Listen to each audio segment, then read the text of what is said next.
And good Friday evening, everybody. Welcome to Kingfisher High School side of tonight's Week 10 football contest between your Kingfisher Yellow Jackets and the Anadarko Warriors. This is Kingfisher High School football presented by Johnson's of Kingfisher. My name is Michael Swisher, standing alongside Sean Scamahorn. So we bring you our Oventive pregame show. And Sean, seemed like just a couple of weeks ago we were in this booth and having an 8 p.m. kickoff because it was 139 degrees outside and 212 degrees inside. But here we are. It wasn't just a couple of weeks ago. It was 2.5 months ago. We're already at Week 10. It seems like, as they say, the days are long, the years are short. Yeah, I know. It just feels like, and I thought about that today whenever I was coming up here. I was like, ooh, it's Week 10 already. Yeah, already. I've got a long sleeve shirt on, and I'm kind of warm, so I don't really want to complain. But, yep, here we are. Yeah, so a lot's on the line tonight as Kingfisher's scrapping for its playoff life. And I'll delve more into it a little bit later. But simply put, for the Jackets, if they win tonight, they're in the playoffs. And if they lose, pretty much not any likable scenarios to where they could still get in. So how did we get here? We're kind of in the same spot a week ago. KHS could have wrapped up its 24th consecutive trip to the playoffs a week ago at North Rock Creek. Instead, it was the Cougars who locked up their own spot with a 12-10 victory. They did it with a solid ground game, ran for 191 yards, and also a fair share of miscues by the Jackets. Kingfisher offensively was able to get some, eventually I say, in the second half mostly, was able to get some things going in the run game, but Sean, it seemed like every time we'd see him get a positive, maybe we'd see a holding call or some kind of penalty, or the 4 turnovers, which certainly proved costly. But it seemed like every time they tried to get some momentum on offense, something would happen to set them back. Yeah, we would have, 2 positive plays and maybe even 3, and then, you get boom, boom penalty. And, how many times did we say 3rd and forever? Right. And, it was nothing to get behind. You could never get above the sticks. 9 penalties for 110 yards for the Jackets. Of course, it wasn't much better wasn't better for North Rock Creek. They had 11 for 107 or 101 yards. So it was a flagful night last week, and that's all I got to say about that. That's all we're going to say about some of the things that were going on there. But the Jackets threw 3 interceptions, also lost a fumble in that game. And his coach, Derek Patterson, told me this week it doesn't matter who you're playing. It's tough to overcome 4 turnovers, especially when you're not producing a lot of points like us. So, so on a night when the defense it wasn't at its best, but it was still good enough to win. The defense did give up almost 200 rushing yards. It was, the Cougars did have a strong ground game. They did have a big, strong running back. And he was able to break a couple plays, and they got the points they needed. So here we are, Kingfisher 3-7 overall, 3-3 in the district. Anadarko is 2-7 and 2-4. The Warriors last week lost 42-6 to Metro Christian. Their 2 district wins are against Manford, which was 62-22. Manford and then Mount St. Mary 27-12. Defense has been a bit of an issue for the Warriors as they've given up 39.3 points per game while scoring an average of 19.4 points per contest. Anadarko does lead this series. It's going to be a full house up the top tonight. Anadarko leads the series 4-3. They started playing in 1982. The Jackets have won 2 out of the last 3, both of those games at Anadarko. 27-22 last year, 42-22 in 2020. Anadarko won here 2 years ago, 54-14, and can play the role of spoiler tonight.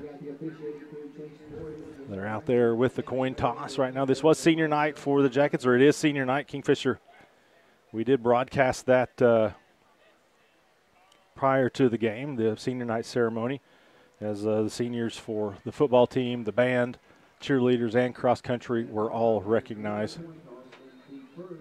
So it looked like Anadarko won and deferred, so yep. Kingfisher should be getting the ball. So let's look at the scenario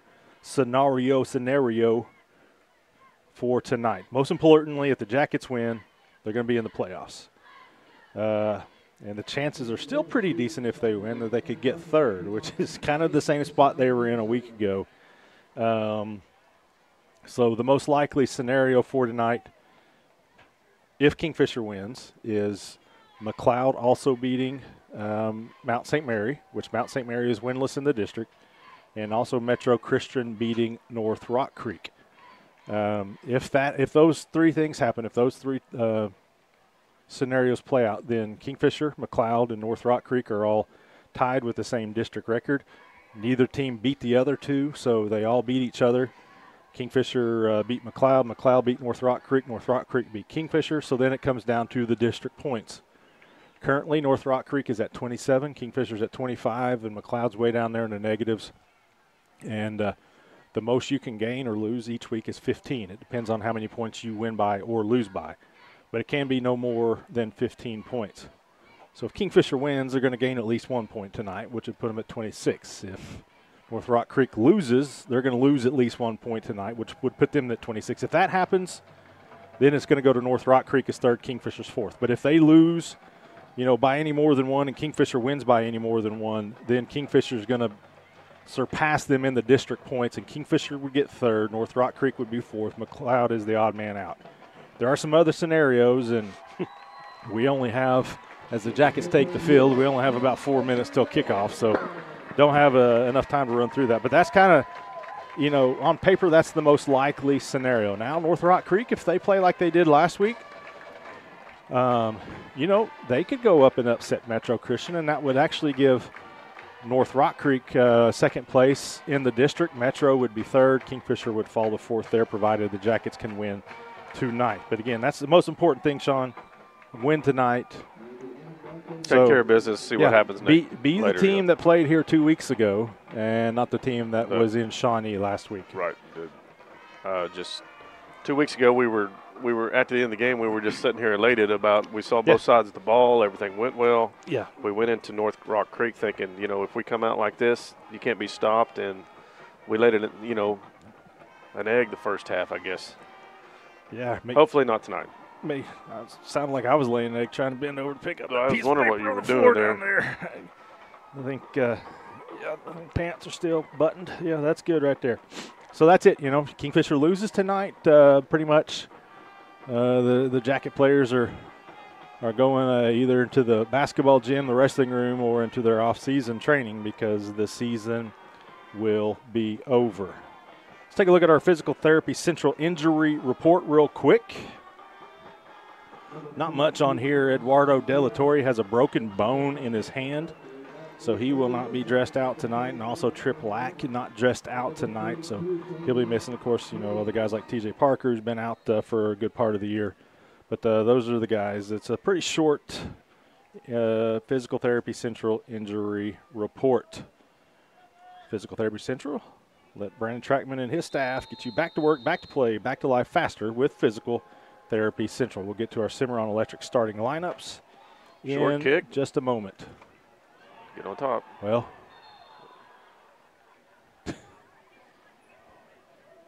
That go out of bounds, or do you get it? I couldn't tell through our streaky glass here. I'm going to have to look at our replay. Yeah, it is a Kingfisher's ball, though. Well, guess you got on it then. Let's look at our Cimarron Electric starting lineups for the offense. I think we'll probably have them both up here, but I'll run through the offense real quick. No change from last week. Bert Haig, Landon Rippey, Robert Barnett, Daniel Guerrero, Jose Santoyo on the line. Jet Birdwell, Dallin Barton, Jairo Velarde, Jake Reagan, and you got Damian Haynes, Kason Blair, Brody Beckman, Jackson Wilbanks. They'll all see time at wide receiver. Start off the game with Barton in the backfield, the handoff. Not a lot there. The Jackets start at their own 33.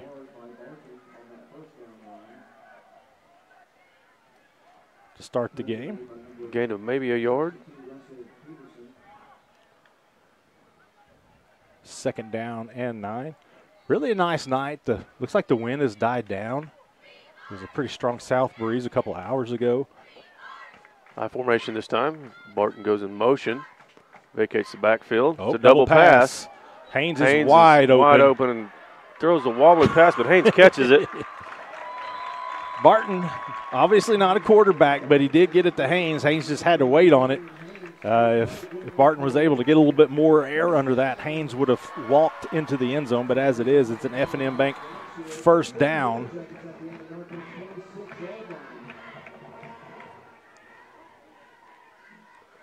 .42-yard pass.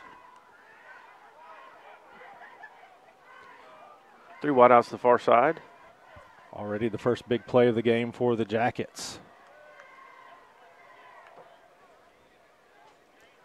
Birdwell at quarterback. He's going to run it. Follows Barton up the middle. Big, Gets strong a block. Yeah. Good blocking up front. Birdwell just puts his head down, gets the F&M Bank first down, and the Jackets are in the Kingfisher Electric red zone already.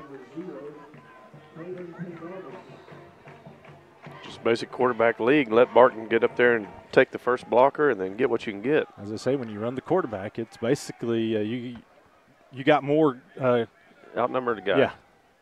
You got more blocking than they can handle. Gets a call.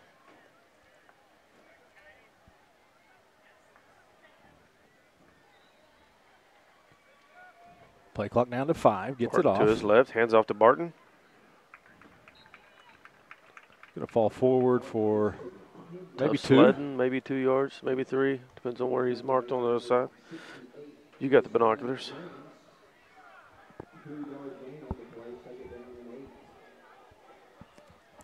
Jackets quickly get back to the line.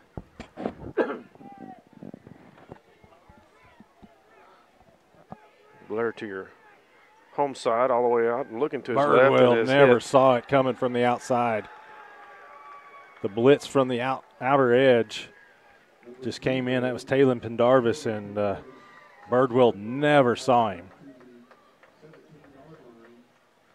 He was looking left. He was looking left the whole time, right. yeah. Stevenson Insurance Center third down. It's going to be third down and long after that sack. Say third and about 15. Jackets could pick up a first down still. Birdwell's going to throw. Looking. Goes to his right. Flags out. Throws in the end zone. It's a good throw. Nice attempt at the catch, but it is falling incomplete. We have a flag on the far side. Came out just as soon as the snap went off. Right on the 20. Sideline warning.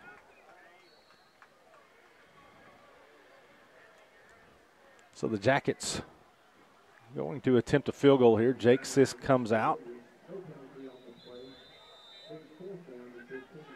So we got a timeout by Anadarko. This timeout presented by Medic Pharmacy and Gifts of Kingfisher. We'll take it with them. We've got 8:57 to go first quarter. We'll be back after this.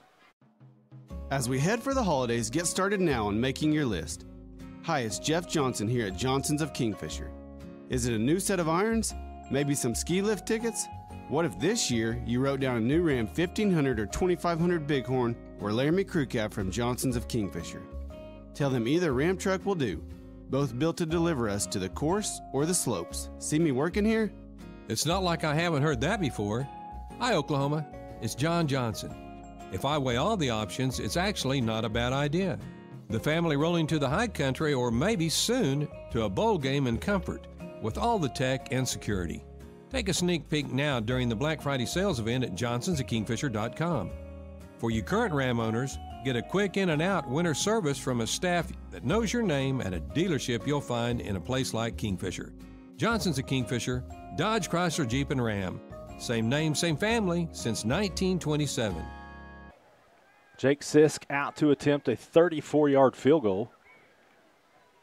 Snap, the kick. He looks like he pulled it just a little bit, and it is just a bit wide. So that's the first one this season that Sisk has actually missed. He had one blocked last week for his first official miss of the season, but that one, like Sean, just from the start, looked like he just kind of came across it and pulled it a little bit, like me when I'm trying to chip it in from about 60 yards out.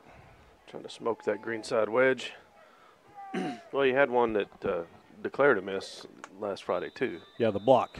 No, the first one. Oh, yes, you're right.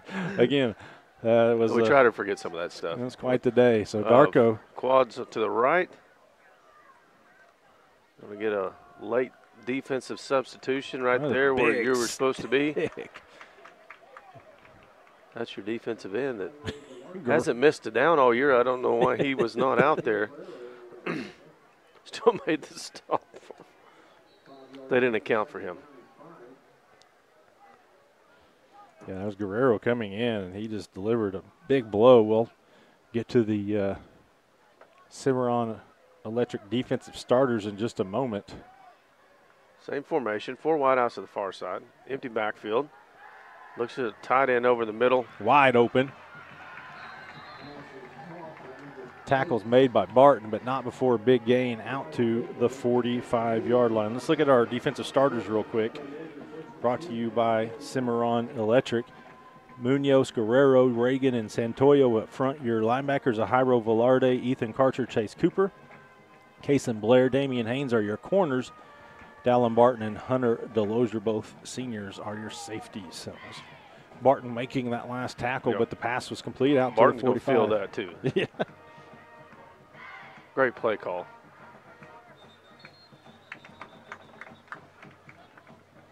Somebody jumped a little early. Of course, Anadarko's offensive coordinator is a name very familiar in this county, Shannon Watford.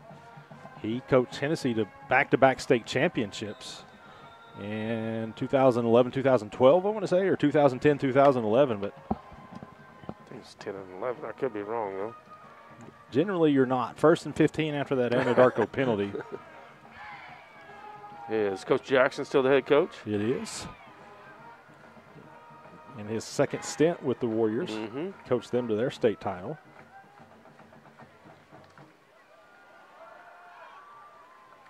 Give up the middle there, not much. Malachi Beaver with that carry. It's going to keep it 2nd and long.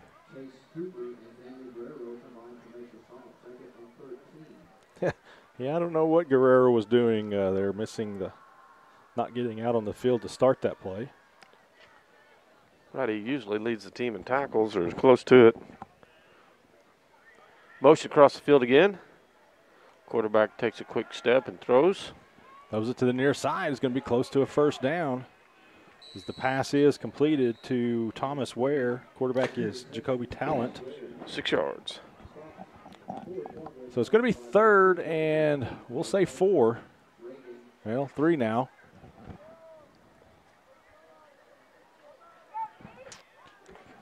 Well, big news out of Dover. Dover leading Lomega 31-22 at halftime in that girls game. Season opener for the small schools in basketball.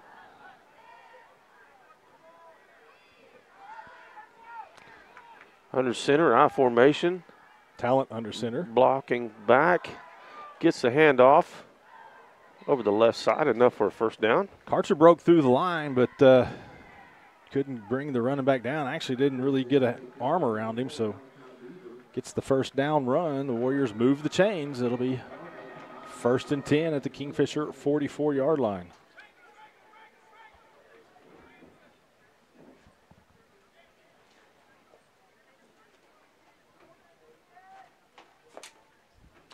Runs the blocking back off the field.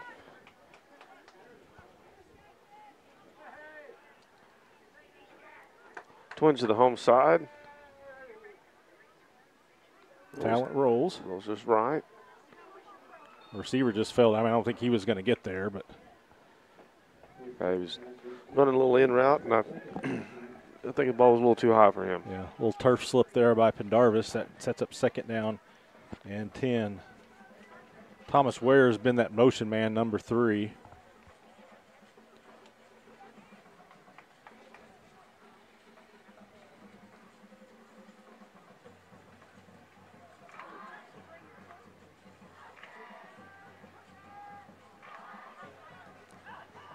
Warriors get to the line.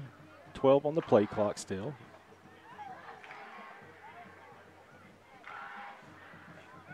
That's Beaver waiting to get set. 4 on the play clock. Drop back pass over the middle. It's caught. Again, Barton Nice hit by Barton. having to come up and make the tackle. Catch is made by Ware.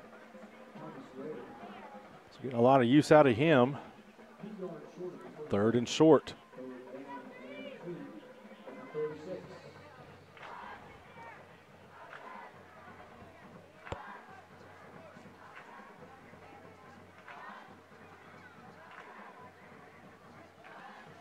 Quarterback's going to keep it, try to get the right side. Boy, Guerrero had to be held there. Oh, That's wow. a heck of a job there. Yeah. That's a great design. Everybody thought the quarterback was going to run it. Step back, had a receiver down the sidelines. That was Ware again. And tell you what, well, we do have a flag down. And it sure looked like. I think the flag is on, might be on us, coach, questioning him. Sideline warning. Usually on plays like that, I mean, obviously it's designed so the linemen know not to, but oftentimes you'll have an eligible man downfield. But I'll tell you, somebody had a big old handful of number 50 jersey on that play too. Especially when you can see his number from up here. It's somebody's got a hold of him. Back under center. Tight end formation. Just going to hand it off the middle. Falls forward for 5 yards at least. Yep, Chase Cooper came in to make that tackle. So the Warriors able to move the ball on their first possession of the game. We got 4:30 to go in this first quarter. Picked up multiple first downs. Kingfishers had its first possession. A missed field goal was the end result of that one.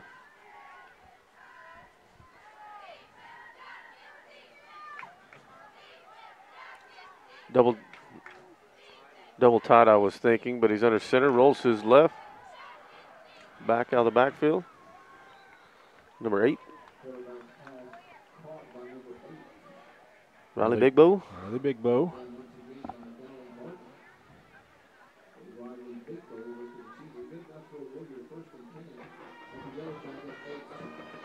So it's going to be 1st and goal at the 8.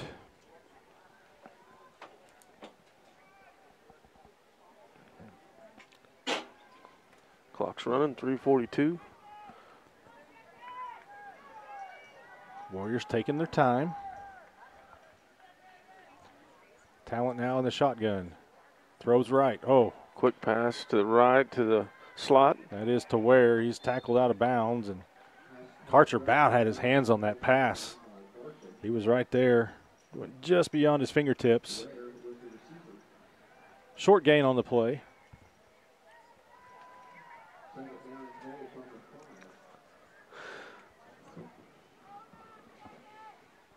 Place him on the 5-yard line.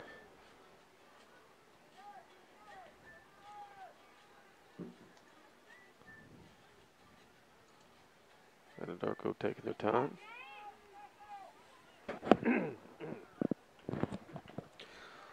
Two wide outs to each side. 2nd and goal. Motion across. Quarterback looks over the middle. And almost picked off. Cooper had his hands on it. Ended up with it, but it hit the turf first, so it's going to be 3rd and goal. 3:20 to go in the quarter.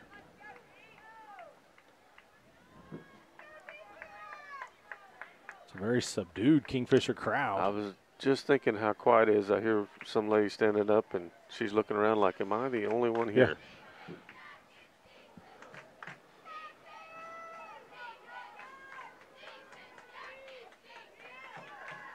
Talent scrambling. This time, Barton had it twice.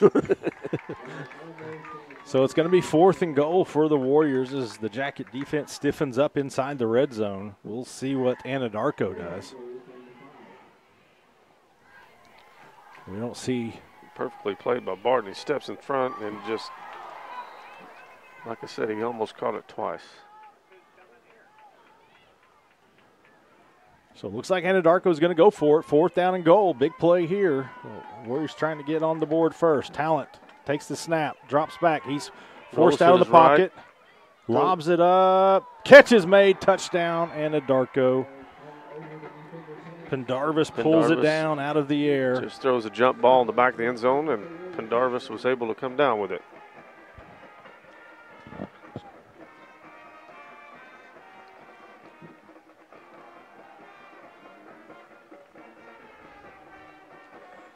So the Warriors drive 80 yards on their opening drive. They'll try the extra point here. It is up and it is good. 3:09 to go. It's Anadarko 7, Kingfisher 0. We'll be back right after this. In business for 30 years, Cheap Brothers Insurance has more than 150 years of combined experience ready to serve you. We are an independent agency that represents all major companies, which allows us to tailor to your specific insurance needs. No account is too big or too small as we offer home and auto coverage, but also specialize in commercial accounts. For that local service you deserve, stop by Cheap Brothers Insurance today at 219 North Main in Kingfisher. Call them at 405-375-4144 or visit cheapbrothers.com. Call Capital Roll-Off today for your next project. Our containers are great for construction, remodeling, teardowns, cleanouts, and junk removals. We drop it off, you fill it up, we haul it off. We also offer demolition services. Locally owned and operated by Corey Muggenberg, Capital Roll-Off has multiple sizes to fit your commercial or residential needs. Capital Roll-Off, call us today at 405-375-3333. All right, welcome back. Anadarko drives 80 yards. Scores on a 4th down play is quarterback Jacoby Talent tosses it up in the air to Taylor Pendarvis in the back of the end zone. He comes down with it for the 5-yard score. The Warriors are up 7-0. Kick. Fielded at the 12. Barton going to his left. Has a block. Has the middle of the field. Gets a great block at midfield. If there are no penalty flags down, that is a Dennis's Express Pharmacy touchdown. Dallin Barton, 88 yards. I'm telling you, it was close. It was close to a block in the back down here. In the middle. Well, it was down here. I didn't see the one at midfield because I was looking for a flag to fly. It never happened. So Dallin Barton, 88 yards. Dennis's Express Pharmacy touchdown. For the first time tonight, the Jacket fans get up on their feet. Here comes our Kingfisher Family Dental extra point attempt. Get that extra dental care by calling Dr. Hendricks today. Jake Sisk puts it up and puts it through. So just like that, the Jackets tie it right back up as they get the kickoff return for a touchdown from Dallin Barton. 2:55 to go, first quarter, and we're tied. The Shed Grill and Bar in Kingfisher, owned by locals Brent and Steph Snyder, offers everything from burgers to a variety of salads and specialties such as chicken fried steak, pulled pork baked potatoes, and catfish. We also offer sandwiches, wraps, a variety of tacos, and popular appetizers. Gluten-free and light options are also available, as is a full bar with 6 different draft beers on tap and a variety of Shed signature cocktails. Located at 1505 South Main Street, the Shed is open 7 days a week. That's the Shed Grill and Bar. Good food, good friends, good times. The High Plains Insurance Agency takes pride in keeping up with the many changes in the crop insurance industry and keeping their insurers informed of these changes. The goal is to help each farmer customize their crop insurance to meet their needs. Thanks for your continued business, and remember, call Amy or Danny at High Plains Insurance in Medford and Loyal at 580-395-2447 or toll free at 1-800-346-4056 for a quote today. Bank first kickoff, Jake Sisk in the air, fielded at, bounces at the 20. Pendarvis trying to twist out of that. Maybe did, but he didn't get away from the rest of the Jacket crew. So Kingfishers tied it back up 7-7 on that 88-yard kickoff return by Dallin Barton. There's your kickoff kid.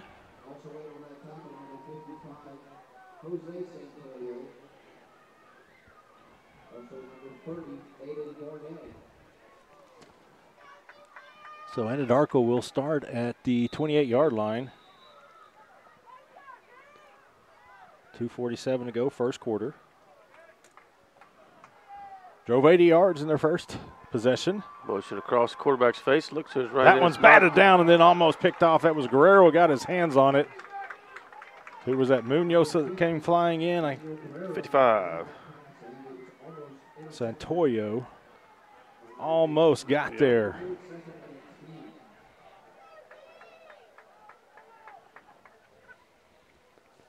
Be second down and 10.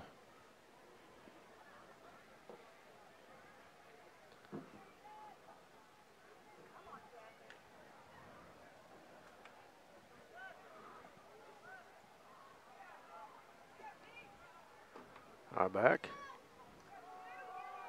Handoff up the middle. Good pursuit by the Jackets. Got maybe a yard.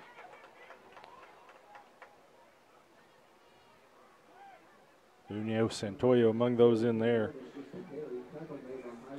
And Velarde also in there.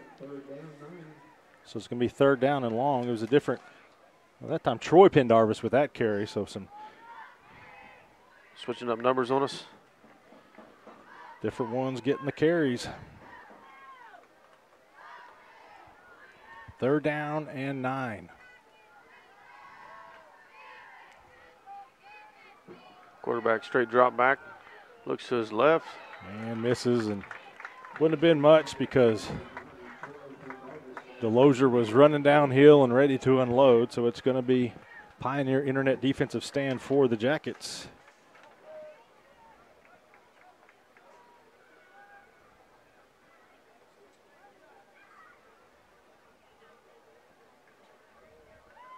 Appreciate everybody watching on Facebook as well as on our website.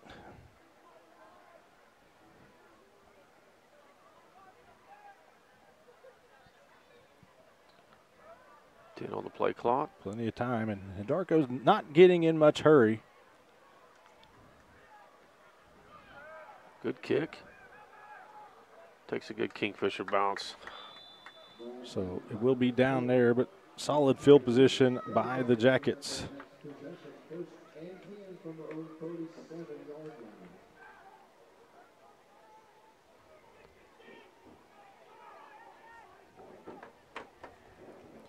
So the Jackets get to stop on defense. Now we'll see if they can drive down and take the lead.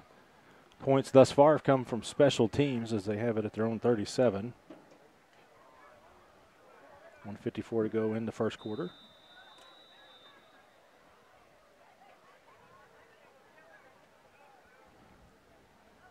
Reagan in the backfield, along with Karcher. Birdwell hands to Karcher. Tries to find some running room up the middle. He's going to get 3, maybe 4 yards. Looks like they might have given him 4. Kerry Lou Patterson's watching. I got to see RCP, the Hall of Famer, Craig Patterson. He was here pregame. Played at 18 today at Battle Creek is all he did, you know. Tough day for him. Rough life for the retiree. Yeah. Back coaching junior high again, I hear. Karcher again on the right side. Going to pick up another, let's say, 2 to 3 yards. So it's going to be a Stevenson Insurance Center third and about 3.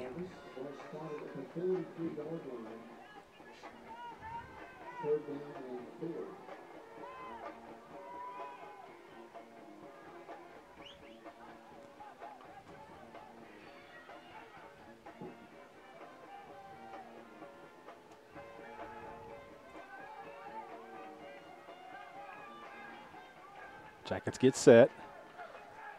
There we go. Got the receivers switched around. Plenty of time on the play clock.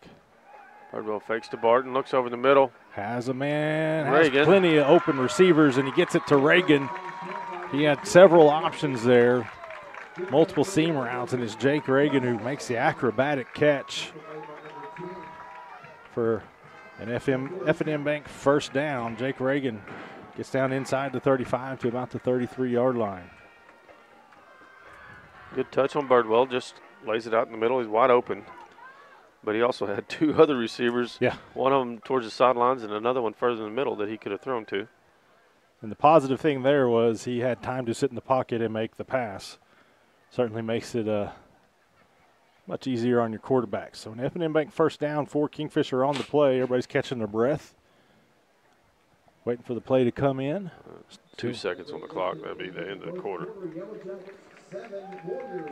So we're all tying up after 1. Jackets are driving. We'll be back with the second quarter after this. Before the 1930s, most of rural Oklahoma didn't have electricity. With rural areas in such dire need for electricity, the Rural Electrification Administration was created. The REA made modest loans to create rural cooperatives. The first loan to a member-owned co-op in Oklahoma came on October 1st, 1936, to Cimarron Electric Cooperative. Cimarron completed construction of a plant and lines, and on December 24, 1937, became the first to turn on the power. Since then, Cimarron's mission of bringing electricity to its members has been nothing short of successful. Farms have grown and become more efficient, oil and natural gas companies have set up shop, and our membership grows every year.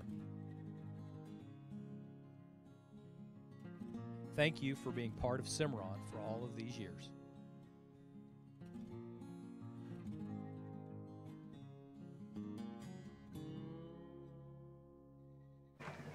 All right, welcome back. Some scores of note. McLeod is up 19-0 on Mount St. Mary. That game going the way the Jackets kind of expected it to be. And also a 6-0 lead by Metro Christian over North Rock Creek.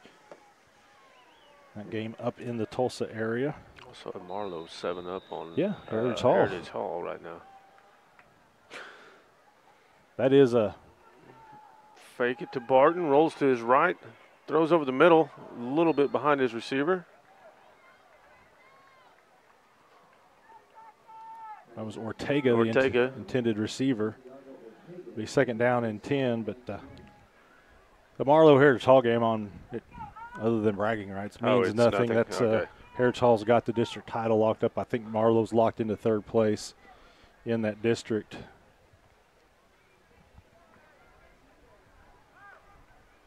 I think the fight's for fourth place in that district. Second and 10 for Kingfisher. 14 on the play clock. Karcher in the backfield this time. Birdwell hands off to Karcher. He cuts to his right. Met immediately. Did not get to the line of scrimmage.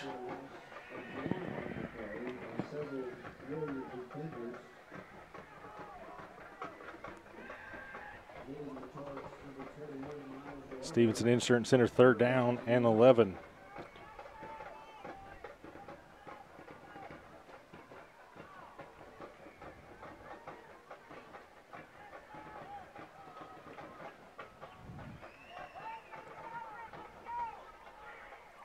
Trips to the far side. Birdwell looks to his right. Throws a post route, corner route, and that is... Oh. We do have a flag down here in the backfield. They're looking over to the, it's holding on Kingfisher. Wilbanks, the intended receiver. Looks like they're going to accept the penalty. We'll see. Jackets already backing up, but that doesn't mean anything, I guess. Holding on Kingfisher, and it is declined, so it'll be fourth down. Fourth and about 11. Kind of in that go-for-it territory here. Be a 51-yard field goal. They're just now starting the play clock, so the Jackets have some time. They're going to have to run 15 yards to the line of scrimmage, but they got plenty of time. 12. Fourth down and 11 for Kingfisher. Offense gets lined up. Birdwell looks, snap. Straight drop back. There's another penalty flag. Birdwell unleashes down. And just overthrows his man. We'll see what the penalty is.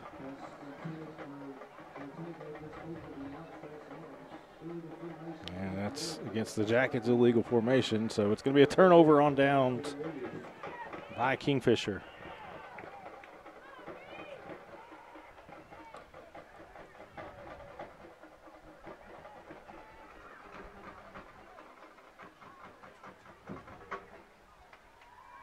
Anadarko will get the ball at its own 34-yard line. Not quite a minute gone in the second quarter. 7-all ball game. Michael Swisher, Sean Scamelhorn, and a sickly Russell Stitt up here in the press box. Pass is made and completed. Nice catch there on the far side. I believe that's Pendarvis again. Yep.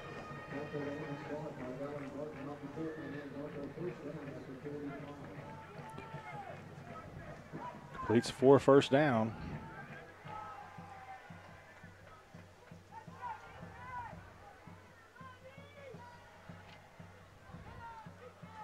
First and 10.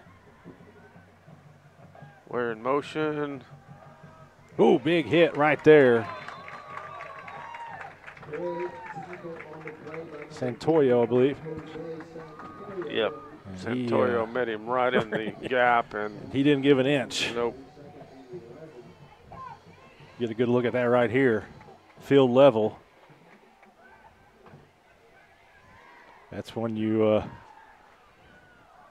hope to get as a defensive lineman. Free shot at the running back, and he made it count. 2nd and 11 after a loss in that play.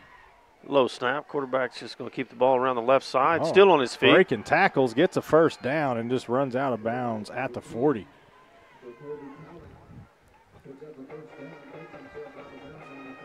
Almost like it fooled the Jackets. The low snap. He just started running through Jackets. You know, last week was kind of the first time we talked about the high number of missed tackles a week ago. A couple of whiffs on that play. 1st and 10 at the 40. Again, the running back's getting back about 8 yards and has a full head of steam. Might have got 2 yards. Santoyo in there, as is Guerrero.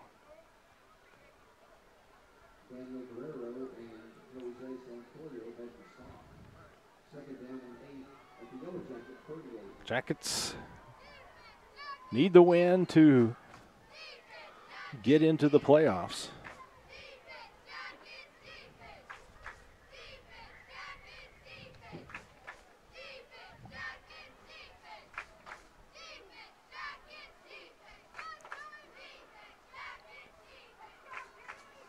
Play action. RPO, got a little guy out the, is that the running back, isn't it? Is that where he came from? Riley Big Bow. Or is that tight end? I'm not going to say I was paying attention to where I think he it was was tight end up. coming across from the other side, yeah. That's what Russell's supposed to notice for us, and I had to nudge him to wake him up over here. Oh.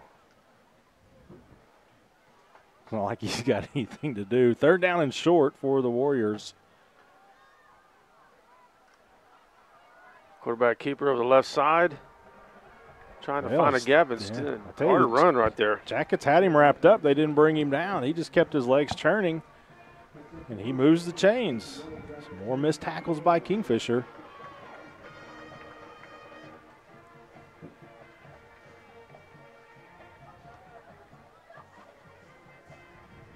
Clock running. 8:15 to go in this 2nd quarter. 2 wideouts to the wide side, 1 to the far side. Going to hand off to the running back in the backfield. And he is hit immediately, but kind of bounced off everybody. There's Malachi Beaver with that carry. Going to get a solid gain of 5 yards. Anadarko is spreading it out. They're giving it to a little bit of everybody on the field that can touch the ball. Yeah, they're mixing it up really well. That's what I was saying earlier. And finding different ways to get it to them.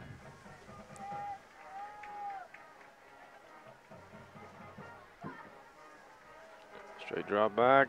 Quarterback looking down the middle is under pressure. Just kind of throws that one away. Both Reagan and Guerrero were pressuring him there. Jacoby Talent Jr. It'll be 3rd. We'll say 3rd and 6. Didn't quite get 5 yards on that 1st down carry.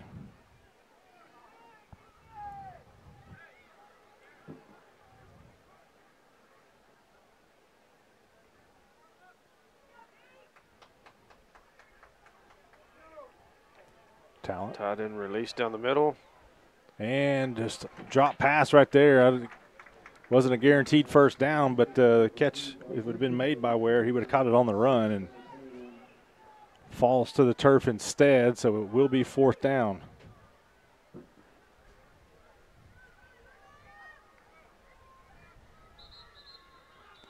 We're going to have a timeout called by Anadarko. It's the Warriors' second timeout of the game. This timeout is presented by Medic Pharmacy and Gifts of Kingfisher. We've got 7:23 to go in the second quarter. We'll be back with more after this.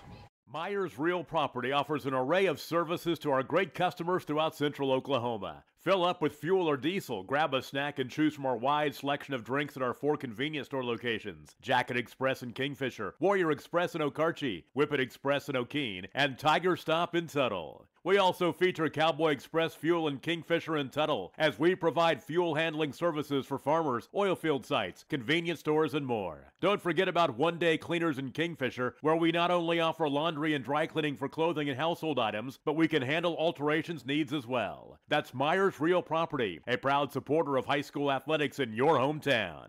Life can hit hard, but great coverage keeps you on the winning team. Let the experts at Stevenson Insurance Center guide you through the personalized process of finding the right coverage for you, your family, or your business. Personal, commercial, or health, we can service all your insurance needs. Don't blow your coverage. Come see us at 2302 Frontage Road in Kingfisher. All of us at Stevenson Insurance Center say go Jackets! Fourth down for Anadarko. Talent gets the snap, throws it. Pass is complete, but I don't think it's enough for a first down. They are marking it short. Ortega makes the tackle, gets up a little gingerly, but it is a turnover on downs. So that is a Pioneer Internet defensive stand for the Jackets.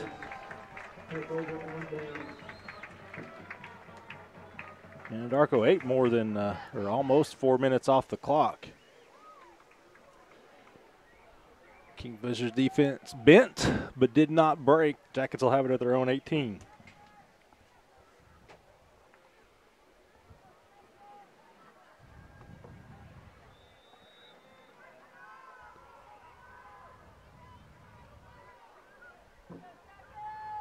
Two wide outs to the far side.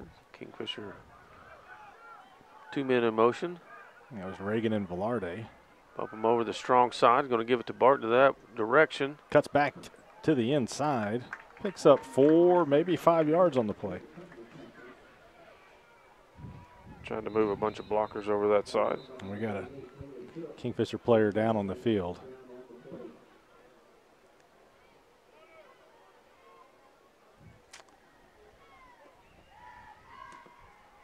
That might be Munoz, who I believe has issues with the kneecap.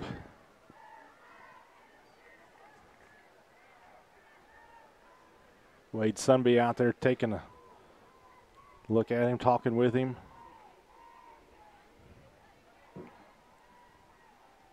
Munoz, one of the seniors, recognized before the game tonight. Yeah. Hopefully, it's just the kneecap. Let's take a quick timeout. We'll come back with more after this. For 70 years, we've been your trusted provider right here in your neighborhood.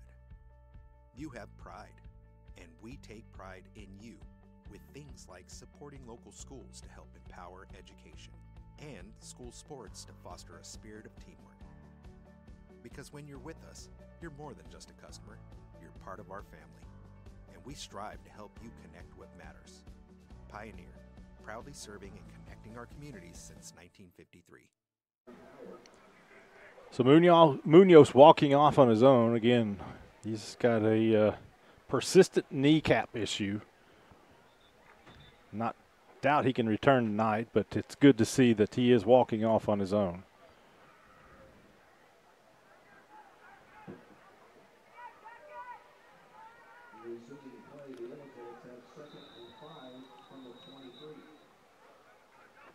Second and 5 for Kingfisher.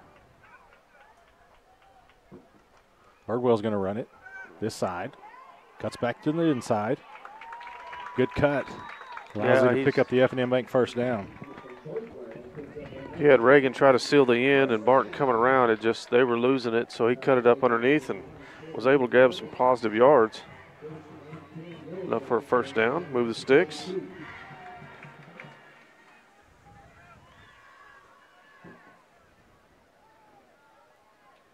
Are you trying to figure out who came in? Because I can't see the number over there. I was trying to get a look. Twins the far side.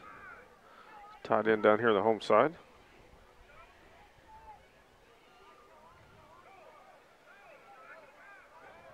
Velarde to the backfield this time. Hand off to Barton. Squirts through for about 3 or 4. 3. So Guerrero and Santoyo are out there on the right side of the line. Guard, tackle.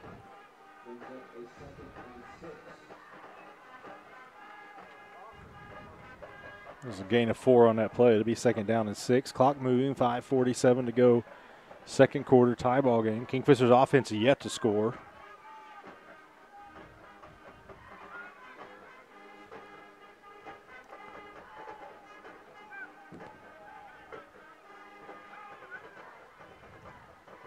Crossbuck action, a little counter.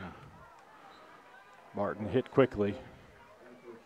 Not much there. Stevenson Insurance Center third, and we'll say 4. Yeah, I've got 2 yards on that one.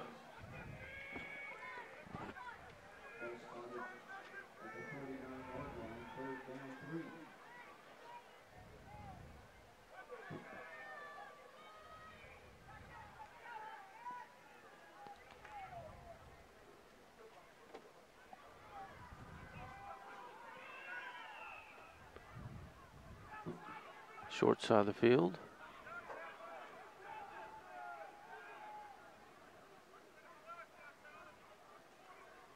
Quick pass. It's to Haynes. Gets a little blocking. Gets the first down. There's Will Banks out there blocking for him. Yeah, it was pretty tight conditions over here on the short side of the field. Good job by Haynes just to find a hole and get the first down. Will Banks gets up a little slow. He's going to come to the sideline, but I think he's okay. F&M Bank first down for the Jackets. Will Banks was a little shaken up there. He's not looking for Wade, so hopefully he's all right. 1st and 10, Jackets near midfield. 4:42 to go. Haynes in motion across the field. Birdville rolls to his right. Oh, double move. Got a flag down. Bowling pony. Gonna have that's gonna, well, that might help the Jackets at least offset what might be a holding penalty.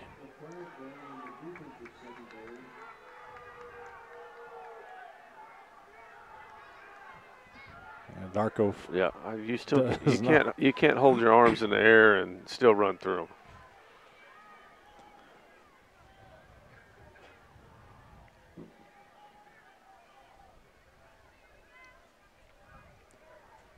We'll get the call here. So holding on Kingfisher and probably pass interference on the Warriors, so those penalties will offset. And let's replay first down. Look at that play-by-play. That's why I win awards, folks. You are a pro. Oh, wait. I don't.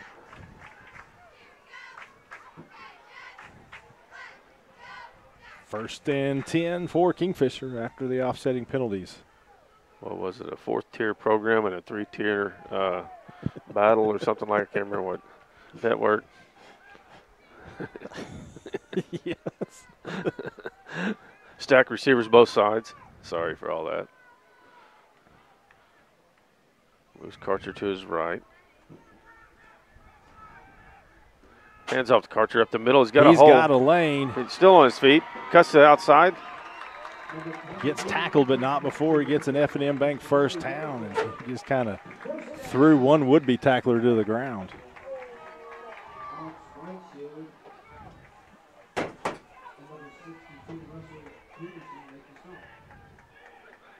First and 10.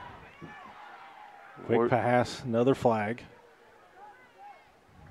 I don't know what we're doing over there, but. Is it an illegal formation again? Or just false start?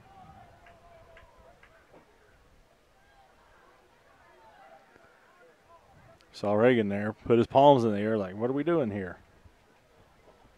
5-yard penalty against the Jackets.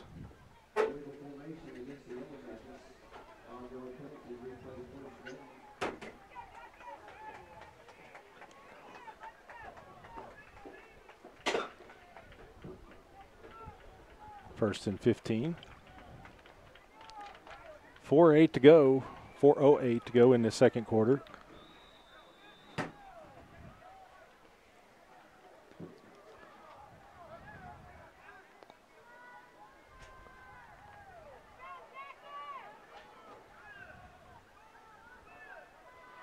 This time we go twins to each side.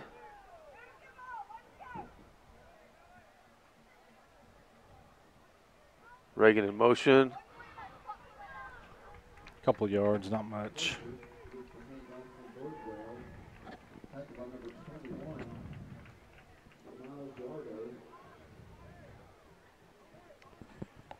Just checking there, Dover girls leading Lomega. I think they're up 17 in the fourth quarter. Timeout called by Lomega. If Dover wins, I'm thinking probably the first time they've beaten Lomega since the 2006 state semifinals maybe.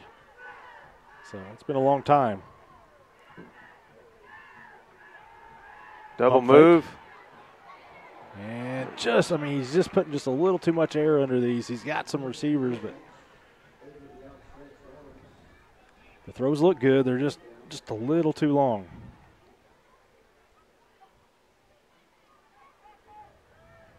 Timing is a little off.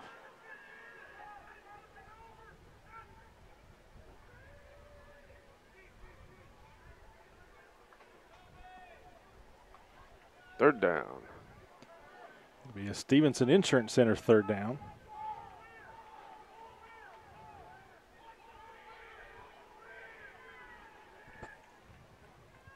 You can hear the Warrior coaches telling them screen pass. Yep. Oh, great. Just comeback block right there. That was Bert Hay who helped spring that. And Barton goes into the end zone. Oh, they're going to call him down at the one. Down at the one. Wow. Credit Bert Haig on that block. Turn it around. And yeah, that was watch 71 here. He's going to come back and make this block. Snap the ball, guys. They're on the field. You could do it. There you go. Well, the Jackets do snap it quickly, but Birdwell doesn't go anywhere. He gets denied, gets turned away. Caught the Warriors with too many men on the field.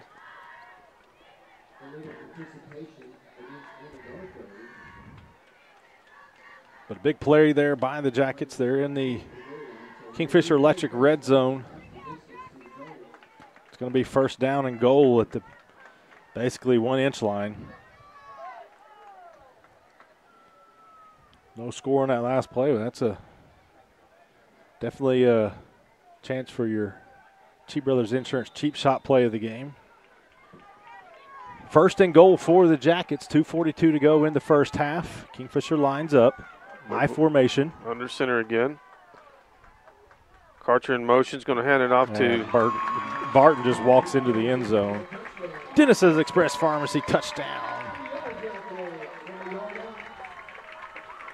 Set up by his own reception, but look at that gap right there. Excellent camera work by Eli Johnson. Yeah, he had 2 blockers. Kingfisher Family Dental extra point coming up. Jake Sisk. High snap. Kick's still good. Yeah. That was a good job by Birdwell to get that snap down to allow Sisk to make that extra point. 2:40 to go, second quarter. It's Kingfisher 14, Anadarko 7.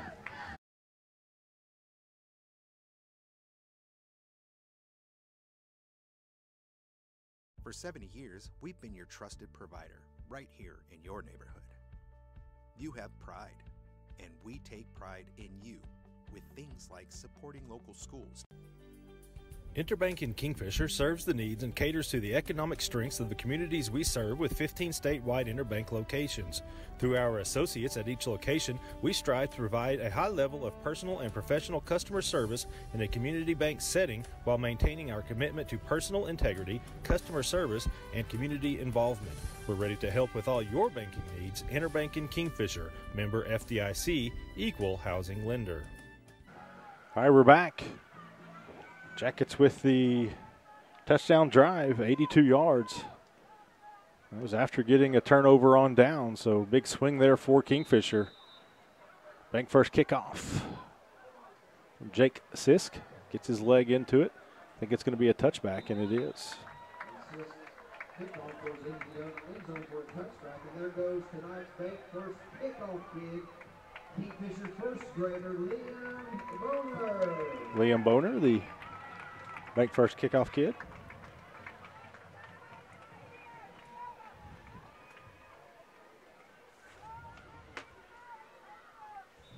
You looking for a number? Yeah, 44.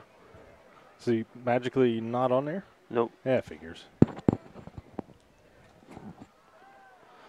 Quick pass. Out the outside, is that Ware? Yep.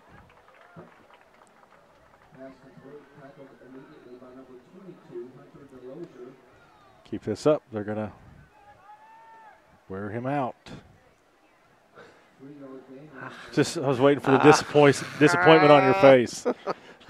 The disappointment. Oh, wow. That washed over your face. It did. Oh, he said that out loud? How long have you been waiting on that one? Apparently not long enough. Yeah. Oh, where are you now?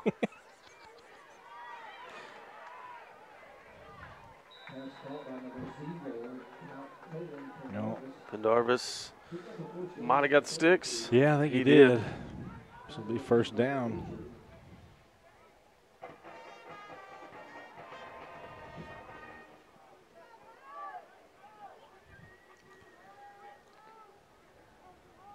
Straight drop back. Looking at the out route to the tight end, and it's what a catch. Great catch. I mean, Santiago Ortega was right there, had his hands all over it. Somehow, number 8, Riley Bigbo, just out-muscled him and held on to it. Clock still going, 2:05. Warriors will also get the ball to start the second half, so if they can find a way to score here, it'll be big. Pump. Blair caught it. Interception. Reverses his field, still on his feet. Kason Blair with the interception. The sophomore gets the pick. It's a Pioneer Internet defensive stand by the Jackets.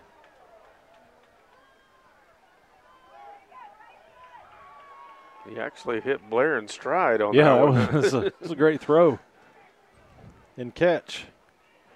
So the Jackets will have it at their own 44. We've got 150 to go in the half, so if they can put together a scoring drive here, it goes without saying, it would be huge.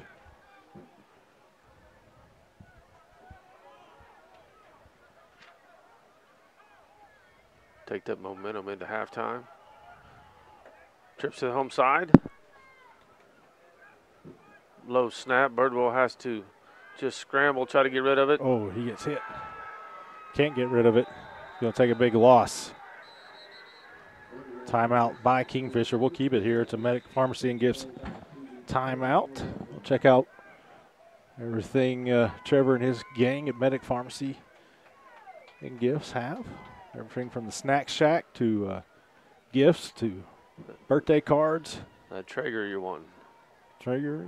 Yeah. Hint, Mr. Wilsick. Display model. He'll take the display model.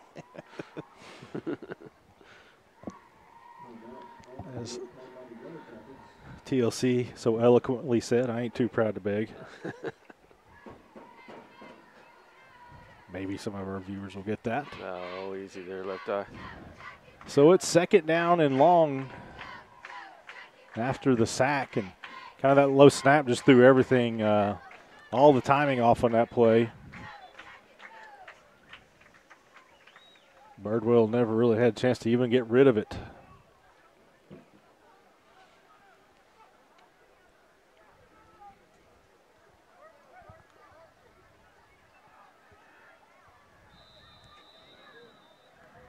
So 2nd and 20. Another low snap.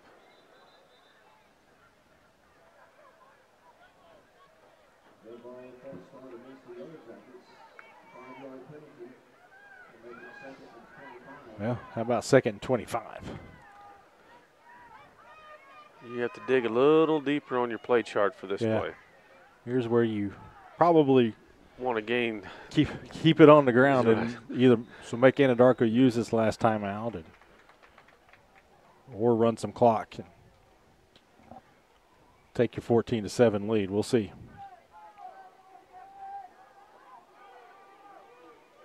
Two wideouts each side. I believe that is Karcher in the backfield. Wilbanks in motion. Trying to set that screen up again. Nice job by Birdwell. Karcher Well, he spun out able of to it. get out of bounds. Still going to be third and about 15, but Birdwell was under heavy pressure, did a great job of just getting the pass away, much less completing it.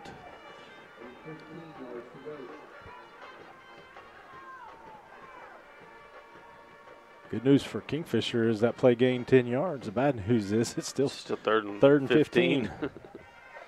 Stevenson Insurance Center, third down.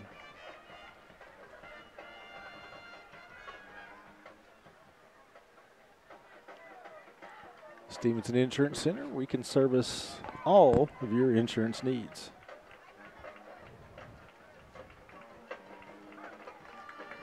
Minute 28 to go in the half. Jacket's going to go to the air. Birdwell has time this time. Just throws it away. Didn't have his man open. Got rid of it, so the Jackets will punt it away. Unable to capitalize on the takeaway. So Dover has defeated Lomega 60-40. Big win by the Lady Longhorns to open their season. Lomega, of course, played in the last 4 state title games. Lost a lot of production from that team, but always the Lady Raiders are always going to be in the mix. So big win for Matt Peck and his gang there in Dover.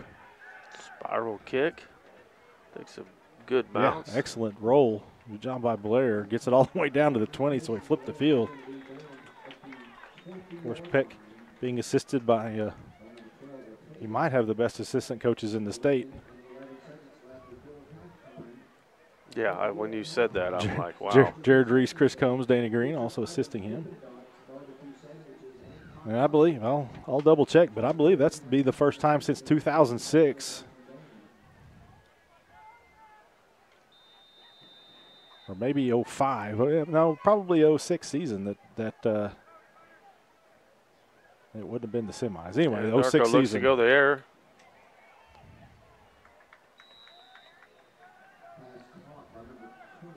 Anadarko, I think, has 1 timeout remaining. Clock's running, under a minute to go. Gain of 9.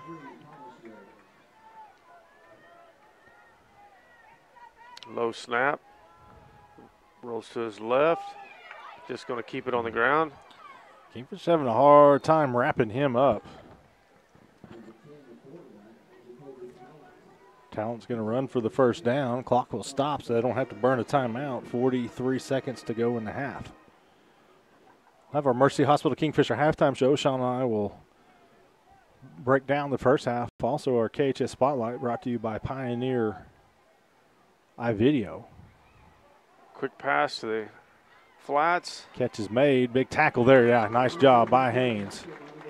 They're either going to have to use their last timeout or that clock's going to run. Right now it's running. A timeout. Yep, there it is with 31 seconds left. But we will have our KHS Spotlight tonight. We will feature the Kingfisher High School Band. We'll shut up and we've got our external mics are working properly, so we'll feature the Pride of Kingfisher at halftime tonight. Let you see their performance that they've been working hard on for several months.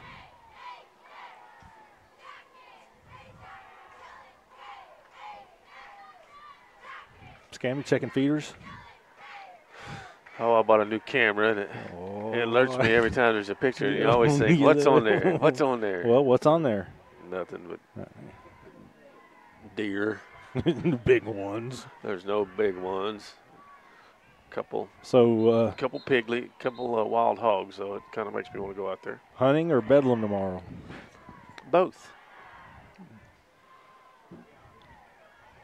I say that now. We'll see how that inning goes. 2nd and 8. Straight drop back, fakes it to the running back. Looking for a screen. Oh, nice athletic move there by Guerrero. He He drops fumbles it. the ball. Guerrero was on Kingfisher's top on of it. So the Jackets, with 23 seconds left, are going to have the ball. Guerrero again with a big play. I tell you what, he hurdled a would-be blocker, and then just his pursuit, and then got the ball. Yeah. He just Talent just dropped the ball. So another takeaway by the Jackets. So we're looking at Kingfisher with the ball on the 25. How many timeouts we got? Have 2 timeouts to go, 23 seconds left. Oh, the monitors. Oh, yeah, you can't trust Russell. Russell's asleep over there. I can't get anything done. Says we got 3 timeouts and 17 seconds. How am I supposed to be able to do this? I can't work with this. 1st and 10. Birdwell rolls to his left. Looking down throws. the field, and it went right right through his hands. So it'll be 2nd down and 10. If you do the math, if they don't gain a yard, it would be a 42-yard field goal attempt. If there is a wind, it is from the south, so it would aid Sisk. But of course, the Jackets now, they have 17 and a half seconds left. They're going to call a timeout. We'll keep it here, if that's all right with our boss man. He said, yes, it is. Timeout brought to you by Medic Pharmacy and Gifts of Kingfisher.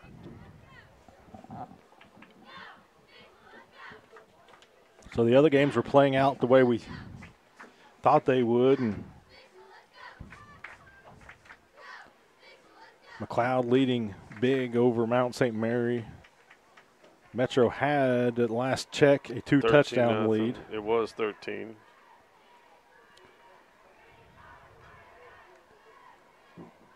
It's 20-0 now, so a big lead there by Metro. So everything holds as is. We'll be sulfur bound a week from tonight.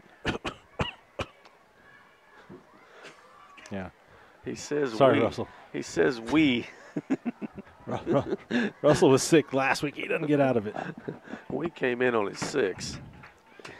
Made Russell sit up on the press box Friday night and go to the cross-country meet Saturday. Just ruined him. He wasn't right for 4 days. 2nd down and 10. Might have been that Brazilian steakhouse he ate at, dude. Wasn't the 13 pounds Birdwell of meat. Has an opening. He's got room to run. The middle. Gets tackled. That's a big tackle there. Stops the clock. 9.5 seconds left. The Jackets will have to call their final timeout.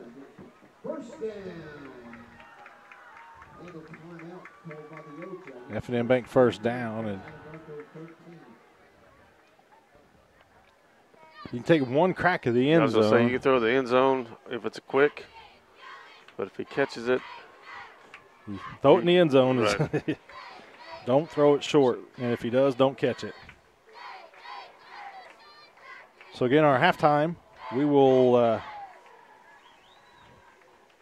we'll work around the Pride of Kingfisher. I'm not sure how quickly they'll hit the field, so we'll work all of our halftime stuff around them and let you see the performance by the Pride of Kingfisher.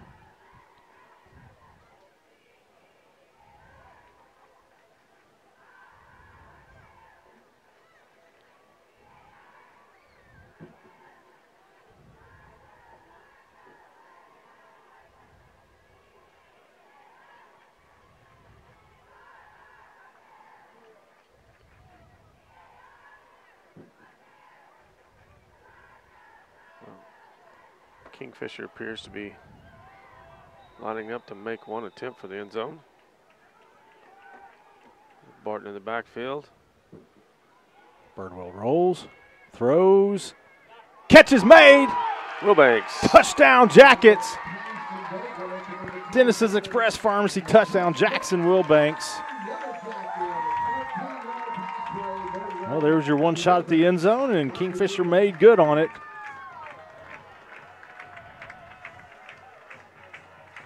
So the takeaway proves huge as Kingfisher turns it into at least 6 points. We've got our Kingfisher Family Dental and Implant Clinic extra point coming up Jake Sisk with 4 seconds left on the clock. High snap again. Kick is up. Kick is good. 4.4 to go in the half. It's Kingfisher 21, Anadarko 7. We'll be right back.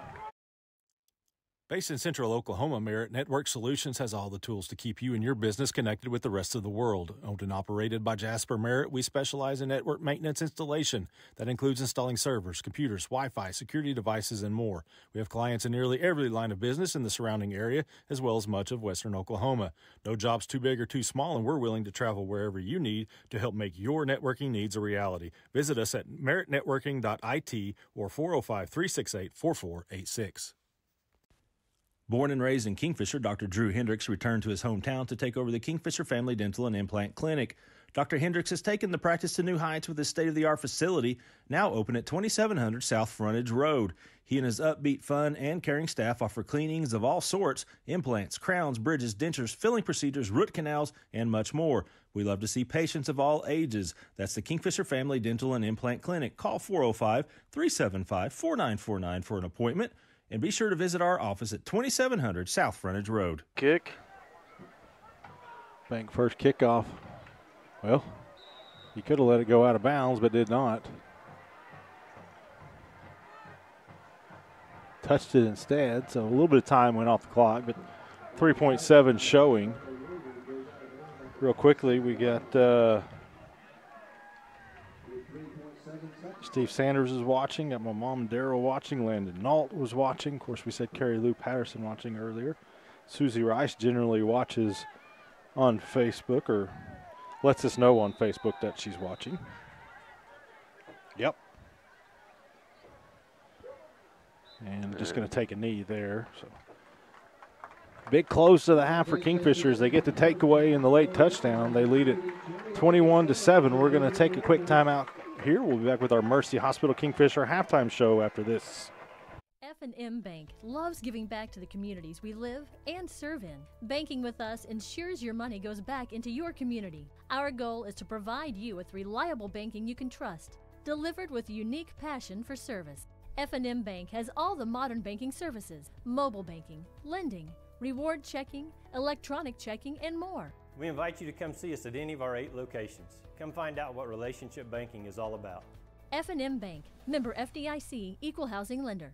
Nearly 200 years ago, Mercy began with one woman who inspired others to protect the vulnerable, comfort the sick, and deliver exceptional care wherever it was needed. This ministry still endures today with the same mission: to share God's mercy and make your life our life's work. Mercy, recognized by IBM Watson's Truven as one of the nation's top 5 large healthcare systems. Again.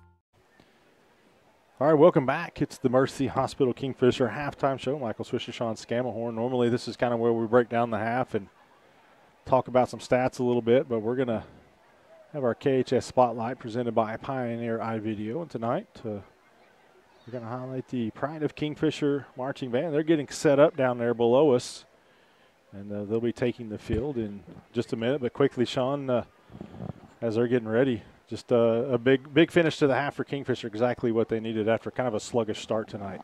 Yeah, the last man on the field to start of the game caused a quarterback rush and was able to get the fumble, allowed us to have short field position and able to get the ball in there. Good job on that. Turnover and a kickoff return, and, if not, this is a pretty close ball game. Yeah, so the Jackets have scored with special teams, a couple of takeaways on the night, and also scored, some big offensive plays, which is what they needed. So they have the 21-7 lead, so everything's kind of playing out the way we projected coming into the night, as Kingfisher's got the lead. McLeod handling Mount St. Mary, and then Metro Christian also a 3-touchdown lead over North Rock Creek. So if things hold up the way they are, Kingfisher will get third place in the district, and we'll be heading to Sulphur next week. So it appears the band is close to ready. We're going to be quiet, and here in just a few moments, our KHS Spotlight presented by Pioneer iVideo. This marching band's gotten multiple superiors in contests this season, competitions. Dakota Horn, Mandy Owens. Here's the pride of Kingfisher.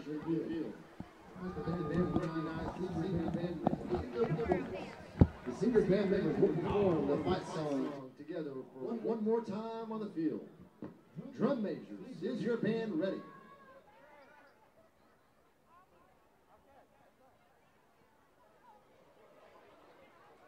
Kingfisher Band, you may begin your performance.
All right, we're back. That is your Pride of Kingfisher. This week's KHS Spotlight. Drum line still on the field. Here we go. Playing the fight song. Wondered why Sean was up here dancing. I don't know why. Well, you know, you got to stay active. So an excellent job by the Pride of Kingfisher. I think the seniors are getting their last go-round here.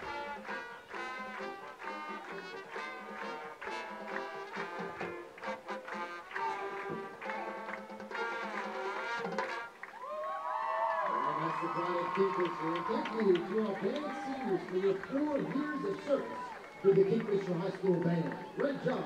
So great job by the Pride of Kingfisher. So some first half stats, we'll take a look at those. For Kingfisher, 53 rushing yards on 15 attempts, 3.5 per carry, but for Anadarko, 13 carries, 47 yards, only 3.6 for them. The Jackets, 6 of 13. These are, most of this is Birdwell. We do have Barton with 1 pass for a good chunk of the yardage, but Kingfisher through the air, 6 of 13, 136 yards. Anadarko, 15 of 23 for 124. So the Jackets, 189 total yards. Anadarko with 171. Kingfisher averaging 6.5 yards per play. And you look at the double pass, the long screen pass. Those were 2 big plays that certainly helped Kingfisher's yardage there.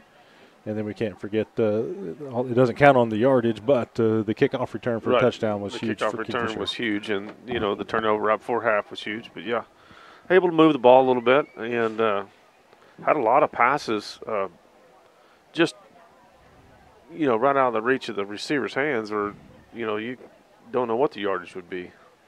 Yeah, there was a couple of, just a few that were just a little bit overthrown. Those would have been big plays as well. For some reason, the individual stats aren't coming through. So, Derek Wolf, you're fired.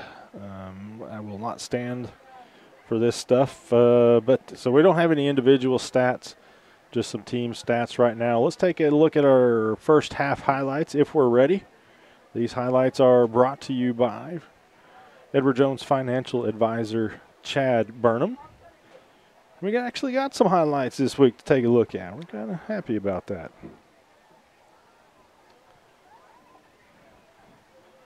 Happier about that smiling face.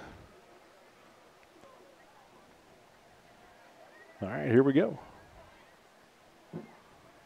There's that double pass. That's Dallin Barton with that throw. And again, if he could have he could have led Haynes there, that would have been an easy touchdown. But as it was just a big gain. Now here's that kickoff return. Barton started on the near side, ran to the far side, and just raced into the end zone. Big first down play here. The Jackets converted on a 3rd down and long as Reagan pulled that in. Here's a easy touchdown by Barton, and he goes untouched into the end zone. He hasn't had a lot of those this year. Cason Blair picks off this pass.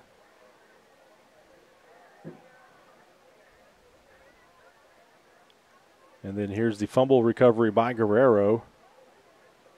You saw him, he just hurdled a would-be blocker, gets the takeaway. And then the Jackets before the end of the half. Here's Birdwell, gets it down to about the 12, and then with 4.4 on the clock, he throws the pass. Finds Jackson Wilbanks for your Dennis's Express Pharmacy touchdown. That helped the Jackets take a 21-7 halftime lead. We've got about 4 minutes, 50 seconds to go before the start of the second half. We're going to take a extended timeout here, let you hear from some of our great sponsors. We'll be back with the second half here in about 5 minutes. Dr. Jeffrey Danner and his team have provided preventative, restorative, and cosmetic dental care for our patients for over 15 years in the Kingfisher community. Dr. Danner offers same-day crowns, dental implants, clear aligner orthodontics, and many other unique dental services with comfort, integrity, and excellence as his top priorities in a beautiful, clean, and welcoming environment. Most insurance plans accepted. Financing and in-house membership savings plans available. Visit us at 901 Hospital Circle or online at kingfishersmiles.com or call us at 405-375-3857. Kingfisher Dental Designs, where dentistry and art come together.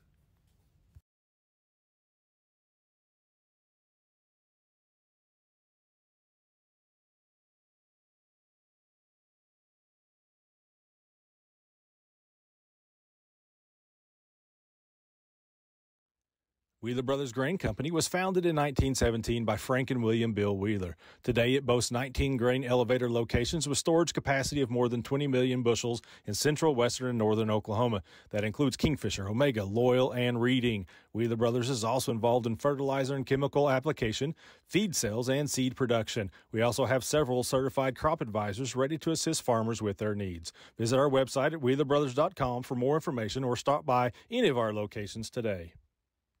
Your health is our health. If you are in pain, are recovering from surgery, or have had to postpone a surgery, Physical Therapy Central is open. We take the health and safety of our patients, employees, and the community seriously.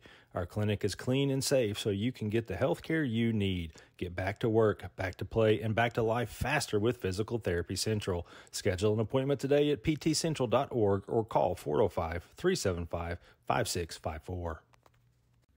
Dennis's Express Pharmacy in Kingfisher offers fast, friendly service, including free delivery, free mail-out, free blood pressure, and much more.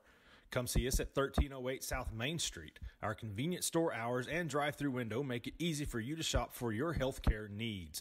We're proud sponsors of all Kingfisher activities, programs, students, and staff. Dennis's Express Pharmacy says, go Jackets! Merge Realty in Kingfisher is capable and ready to assist you with all of your real estate necessities. Whether it's residential, commercial, farm and ranch, or property management, Merge Realty can help you address those needs today. Merge Realty services Kingfisher and the surrounding areas and beyond. Buying, selling, renting, or leasing, let owner and broker Laney Hilton Merritt assist you today. That's Merge Realty, 405-326-2000. Kingfisher Family Eye Care has been serving Kingfisher and the surrounding communities for over 40 years. Dr. Sykes and McMullen strive to provide thorough, efficient, and modern eye care in a comfortable, relaxed environment with a small-town feel. Dr. Sykes and McMullen not only prescribe glasses and contact lenses, but diagnose and manage eye diseases such as cataracts, glaucoma, macular degeneration, and dry eyes. They also have a wide range of glasses and sunglasses to choose from. They are accepting new patients at this time, so give them a call to schedule your eye exam at 405-375-3128. Friday Night Lights is one of the best ways to spend your time in the state of Oklahoma. Kingfisher may be a small town, but we win big. Here at Jackson's and Kingfisher, your locally family-owned and operated Chevy, Buick, and GMC dealership, we share in that small-town pride. Whether you come by a new or pre-owned vehicle from our amazing sales team, or experience our great customer care from our service and parts department, every step of the way, we will treat you like family. MMS Construction and Scammahorn Concrete of Kingfisher is your top choice for a locally owned and operated ready-mix and material company. Fully licensed and bonded, we provide labor and services throughout Kingfisher County. Commercial buildings and parking lots, residential footings, stems and slabs, new construction, renovation projects, swimming pools, patios, sidewalks, and driveways. We do it all, and as always, provide free estimates. Call Sean Scammahorn at 405-625-0314 or email us at mmsconcrete@yahoo.com. That's MMS Construction and Scammahorn Concrete, proud supporter of all KHS activities. As one of North America's largest producers of oil and natural gas products, Oventive believes safe, reliable, and affordable energy is fundamental to making modern life possible. We also believe in building strong relationships in the communities where we operate. Locally, Oventive is proud to employ 150 Oklahomans and support our schools through scholarships, sports funding, and FFA sponsorships, preparing the next generation for success. Medic Pharmacy and Gifts in Kingfisher is unique in that it offers all the amenities of a modern pharmacy, but also takes you back in time. Trevor Wilsick provides you top-of-the-line experience in the full-service pharmacy, as Medic also offers a hearing aid center, free delivery, and a convenient drive-through. We offer a wide range of cards and gifts, as well as a full line of Traeger grill products. Hungry or looking for a refreshing treat? Stop by our snack shack and have our famous orangeade at our old-fashioned soda fountain. That's Medic Pharmacy and Gifts in Kingfisher, 405-375-3202, or come by at 119 West Admire. The city of Kingfisher continues to grow. New housing additions, new retail businesses, airport expansion, new restaurants are all a small part of what's taking place here. Kingfisher Electric proudly powers that growth, as well as your home, your business, and the Kingfisher Yellow Jackets. That's Kingfisher Electric, your local municipal public power service provider, keeping Kingfisher and the Yellow Jackets charged for our future. Bank First is deeply rooted in more than 50 communities statewide. Towns bound together tightly by loyalty. Bank First, loyal to Oklahoma, loyal to you. You can learn a lot from the people who power America. All you need to do is listen. So I came to Oklahoma to see where the energy I need, the energy we all need, comes from. I met with the folks who produce it every day. Frankly, they help me rethink a few things. I like them. I bet you will too. If you want to learn more about how oil and natural gas makes modern life go, meet me over at oerb.com/micro. As we head for the holidays, get started now on making your list. Hi, it's Jeff Johnson here at Johnson's of Kingfisher. Is it a new set of irons? Maybe some ski lift tickets? What if this year you wrote down a new Ram 1500 or 2500 Bighorn or Laramie Crew Cab from Johnson's of Kingfisher? Tell them either Ram truck will do, both built to deliver us to the course or the slopes. See me working here? It's not like I haven't heard that before. Hi, Oklahoma. It's John Johnson. If I weigh all the options, it's actually not a bad idea. The family rolling to the high country, or maybe soon to a bowl game in comfort with all the tech and security. Take a sneak peek now during the Black Friday sales event at johnsonsofkingfisher.com. For you current Ram owners, get a quick in and out winter service from a staff that knows your name at a dealership you'll find in a place like Kingfisher. Johnson's of Kingfisher, Dodge, Chrysler, Jeep, and Ram. Same name, same family since 1927. In business for 30 years, Cheap Brothers Insurance has more than 150 years of combined experience ready to serve you. We are an independent agency that represents all major companies, which allows us to tailor to your specific insurance needs. No account is too big or too small, as we offer home and auto coverage, but also specialize in commercial accounts. For that local service you deserve, stop by Cheap Brothers Insurance today at 219 North Main in Kingfisher. Call them at 405-375-4144 or visit cheapbrothers.com. All right, welcome back.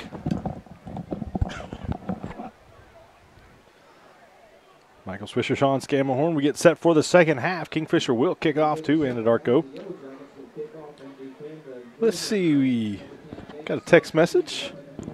Got Karen and Al watching from Tulsa. Jackets playing like they have a purpose in mind. Exactly right, trying to get into the playoffs.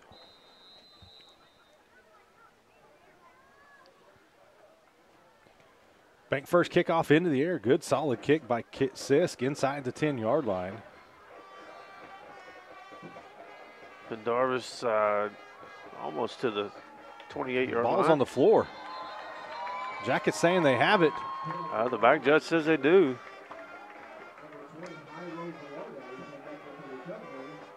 So Velarde comes out of there with have it. We don't have a signal yet. Anadarko was adamant that the ball was there. We got it. It is Kingfisher balls. The Jackets get another takeaway. I think it was Jairo Velarde that came out of, the cat-like, man, cat-like. I caught that. So Kingfisher forces the turnover on the kickoff return. Special teams. Big plays so far.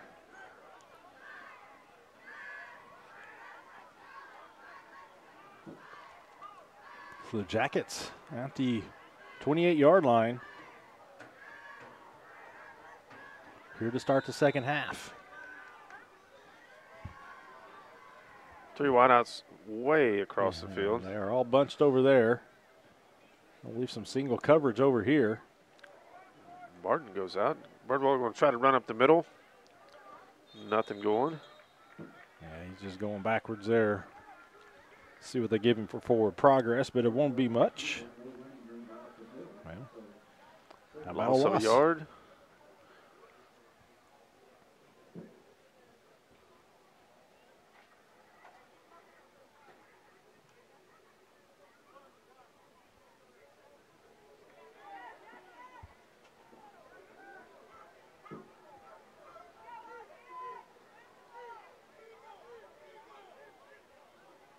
Trips to the far side again. Birdwell rolls to his right, looks at the end zone. And I'll tell you, that's a great catch. It's just made out of bounds. I think Blair made the catch. Tried his very best to keep his feet in. Look at this. Boy. Yeah, that's just great effort. He may have stepped out of bounds right there. Yeah. Yeah. Boy. Great try, but it's going to be a Stevenson Insurance Center 3rd down and long. 3rd and about 11. 2 wideouts each side. Barton in the backfield.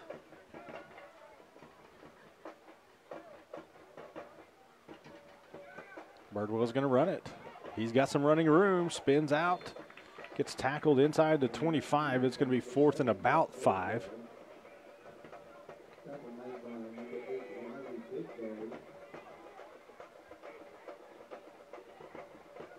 Well, they appear to be going for it.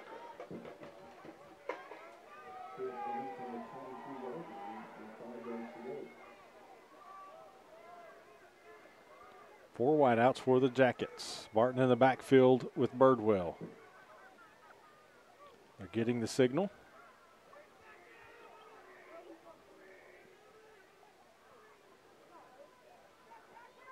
Anadarko is yelling screen. Double pump. It was not a screen. It is a 1st down. Good catch by Blair. I don't think he meant to double pump, but it was play action. Birdwell pulls it out of the belly of Barton, and he delivers a strike to Blair. Makes a diving catch. It's an F&M Bank 1st down. The Jackets are in that Kingfisher Electric red zone. Keeps the drive alive.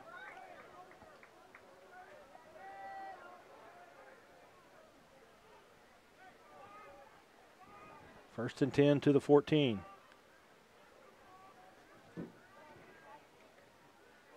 Barton going to get it on the ground. Good pick up there on 1st down. Gets inside the 10. Say a gain of about 5.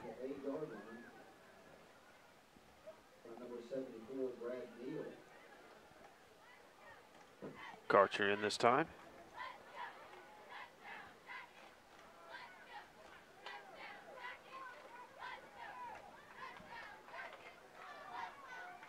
Blair and Haynes out wide to the left.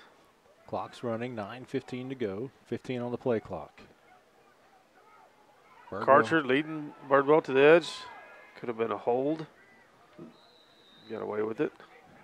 Well, they tried to get out to the edge, but Birdwell just couldn't quite get out there. before the Warriors closed in on him. He did pick up 1 or 2, so it's going to be third. We'll say 3rd and 4. It's really turned into a really nice night here. Not turned into, it's remained a nice night.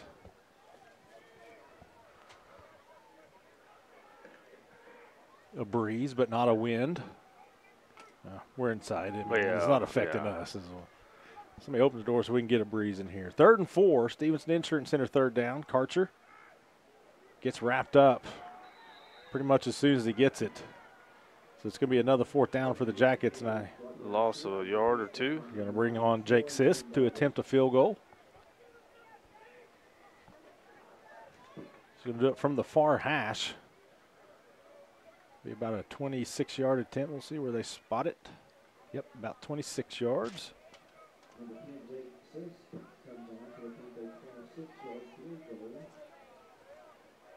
there's Birdwell, the holder. Kick is up. That time pushes it right through the middle. So the Jackets take advantage of the takeaway. They get 3 points out of it. It's Kingfisher 24, Anadarko 7, 7:48 to go, 3rd quarter. We'll be right back.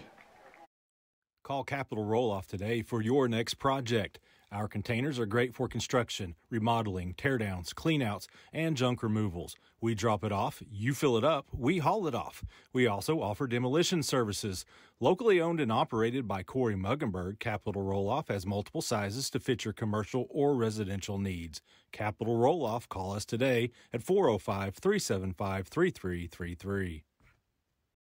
The Shed Grill and Bar in Kingfisher, owned by locals Brent and Steph Snyder, offers everything from burgers to a variety of salads and specialties such as chicken fried steak, pulled pork baked potatoes, and catfish. We also offer sandwiches, wraps, a variety of tacos, and popular appetizers. Gluten-free and light options are also available, as is a full bar with 6 different draft beers on tap and a variety of Shed signature cocktails. Located at 1505 South Main Street, the Shed is open 7 days a week. That's the Shed Grill and Bar. Good food, good friends, good times. Bank first kickoff by Jake Sisk after he booted a field goal. goal. Kick on the ground. Built by Pendarvis again. Ooh, wow. Big stick. Barton getting his money's worth.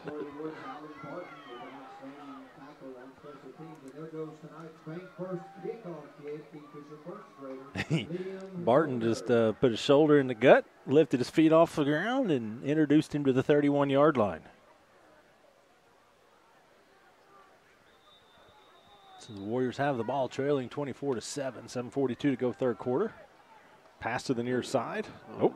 RPO, pulled the ball through the outside. There's a we got a flag. We're going to have a sideline warning on Kingfisher or a penalty, or is this going to be something on Anadarko? We'll find out.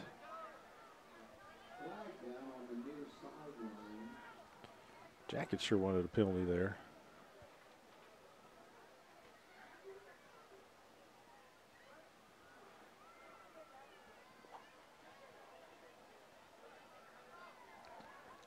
Yeah. I think it's on Kingfisher. Yep, sideline again. Well, that'll add 5 yards to the end of the play. Whoever the get-back coach is, they're not doing their job. That's your 2nd time, he says.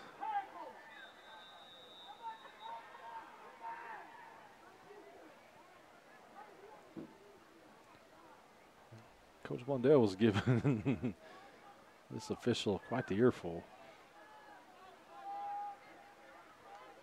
1st and 10 for the Warriors. Staying back now. Rolls to his right, looking on the outside route, just overthrows him a little bit.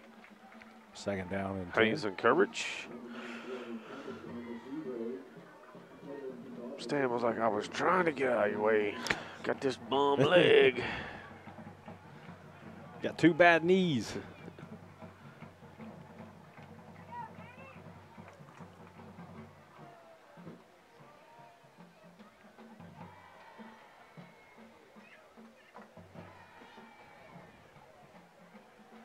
Second down and 10.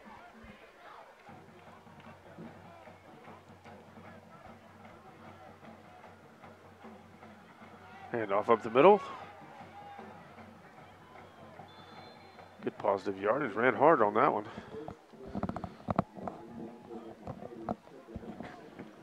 We'll say 3rd and about 4 coming up. Look at our student section there.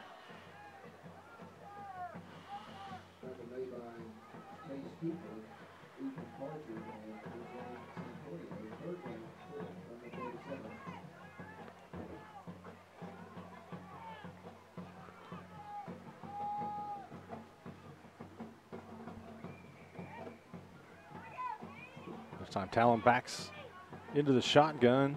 He was under center, 4-man front for the Jackets. He's going to roll to his right. Cooper pursuing. Pass is made, pass is completed, 1st down. So Anadarko's been able to move the ball on Kingfisher. But outside of that first possession, they haven't been able to score. I want to say, let's see. Thomas tight end. Got Pat and Nelson Myers there watching. Great band performance at halftime and a great first half by the Jackets. Go Jackets. So thank you guys for watching.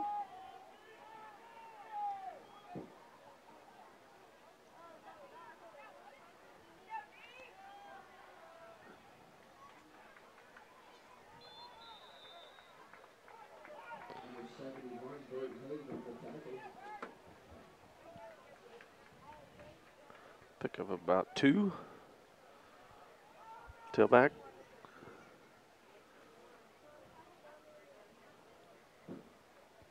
Malachi Beaver.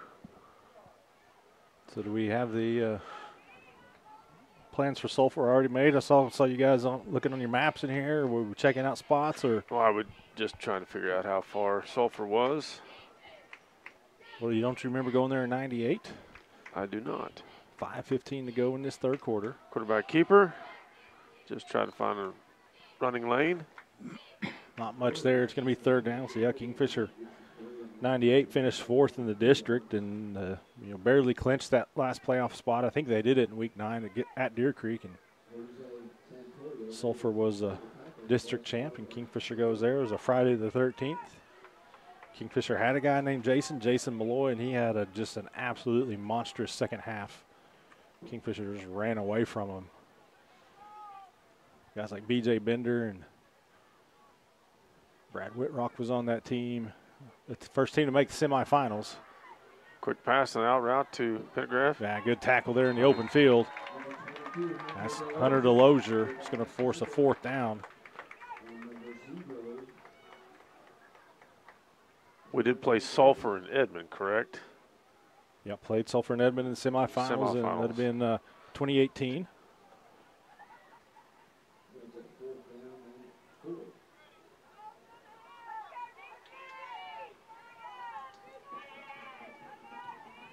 So 4th down coming up for the Warriors. Trying to find a way to climb out of their 24-7 deficit.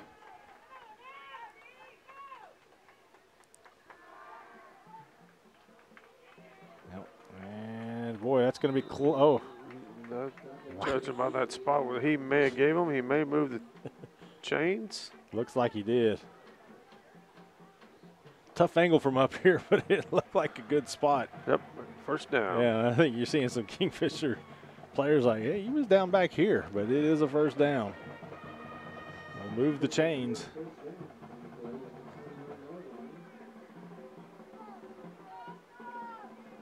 I think some Kingfisher players disagree with the spot, but hey, he was right there on it. Under center now. A hand off to the running back.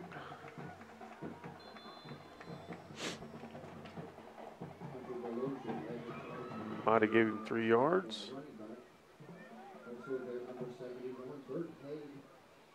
Have we played Sulphur here in the playoffs as well? I'm sure. I'm almost positive yes, we have. Almost positive. And I think it was a really cold night.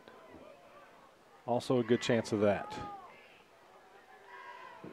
But I cannot, off the top of my head, recall the year. If Chris Wilfong was watching at home, I know he can look it up on his website and let us know.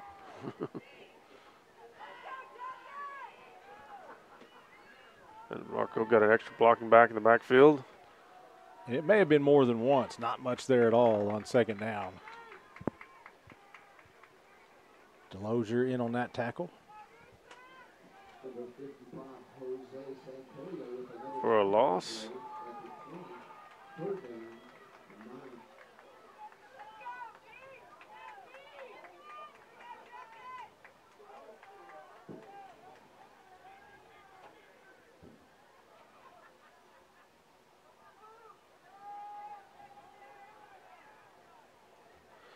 Ten on the play clock. 3rd and 9. Straight drop back. I tell you what, there was double coverage over there, but he was eyeing him the whole way. I think we have a hurt Anadarko player, slow to get up. He's up now.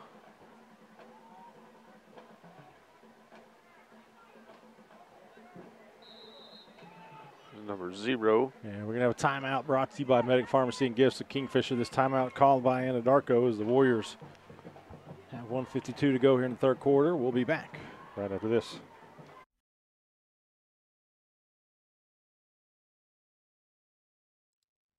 The High Plains Insurance Agency takes pride in keeping up with the many changes in the crop insurance industry and keeping their insurers informed of these changes. The goal is to help each farmer customize their crop insurance to meet their needs.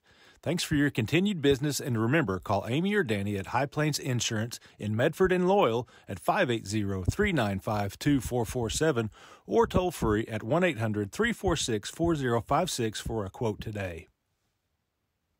Life can hit hard, but great coverage keeps you on the winning team. Let the experts at Stevenson Insurance Center guide you through the personalized process of finding the right coverage for you, your family, or your business. Personal, commercial, or health, we can service all your insurance needs. Don't blow your coverage. Come see us at 2302 Frontage Road in Kingfisher. All of us at Stevenson Insurance Center say go Jackets! 4th down for Anadarko. Bull rush. Tell you what, is that Jake Reagan? Yep. Look at that. He just absolutely pushed his tackle to the ground. Gets the sack, gets a turnover on downs. Watch Jake Reagan here, number 2. That poor tackle had no chance there. Actually, it might have been even a tight end. Reagan just muscled him out of the way, gets the sack. Pioneer Internet defensive stand by Kingfisher. One cracked phone by Swish. Not really, but close there. So Jake Reagan with the big sack. Kingfisher gets the stop. Jackets will have the ball at their own 30. 1:47 to go into 3rd. It's Reagan in motion.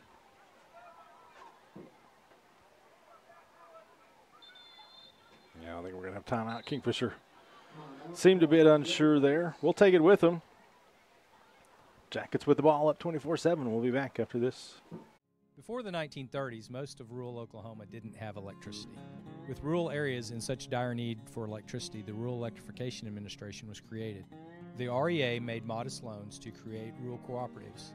The first loan to a member-owned co-op in Oklahoma came on October 1st, 1936, to Cimarron Electric Cooperative. Cimarron completed construction of a plant and lines, and on December 24th, 1937, became the first to turn on the power. Since then, Cimarron's mission of bringing electricity to its members has been nothing short of successful. Farms have grown and become more efficient. Oil and natural gas companies have set up shop, and our members... He's not answering me. All right, welcome back. Jackets with the ball. Barton around the edge. Oh, makes a good cut up the middle, or excuse me, down the sidelines. And he may go. I just lost him. Oh, gets inside the 5. Massive run there by Dallin Barton. We got a flag at the 10, 11-yard line. I don't know if that's a face mask.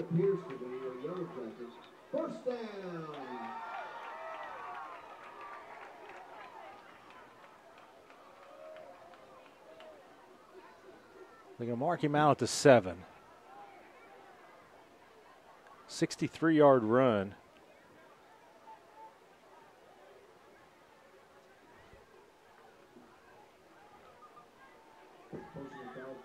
So it was a face mask. That'll put the ball down inside the 4, I believe.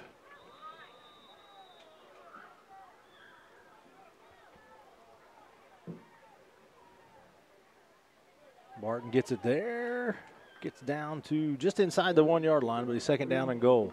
So the Jackets got the F&M Bank first down. Then they're in that Kingfisher Electric red zone. Beautiful cut by Barton. His clock's running. 1:13 to go. Barton again. Barton touchdown. Dennis's Express Pharmacy touchdown.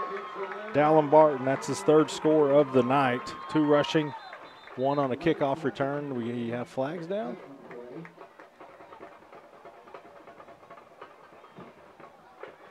Well, apparently we do. It's against Kingfisher.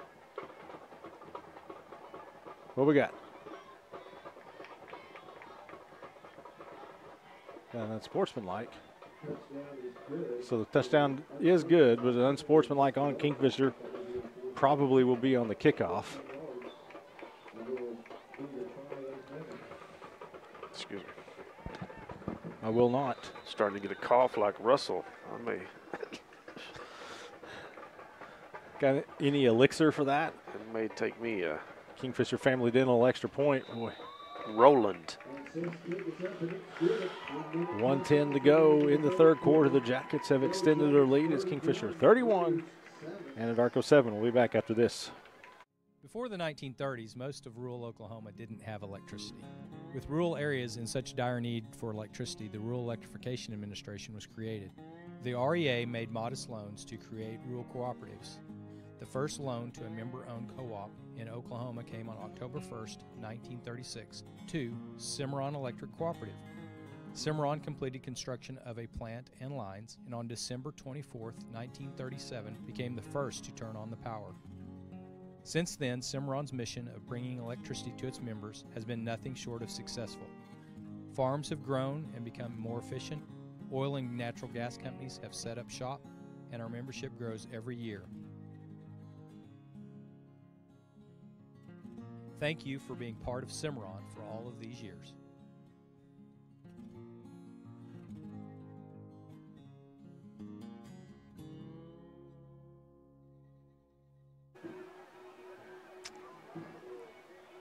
(31-7) Jackets after the Dallin Barton Dennis's Express Pharmacy touchdown run that was set up by his own run of 63 yards to get the Jackets at 1st and goal, and they rewarded him with back-to-back carries. The second one saw him go into the end zone for his 3rd touchdown of the night.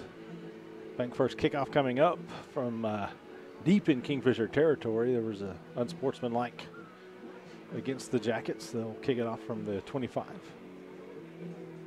Kingfisher cheer tomorrow, competing in the game day regional. And Western Regional is in Jay, Oklahoma. Ooh. Jay, they better leave now.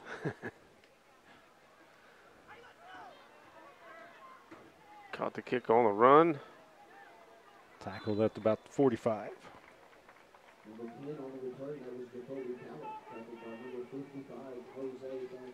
There's Liam Owner with the big first kickoff kid. Look at that speed. Waving to the crowd. Heck yeah.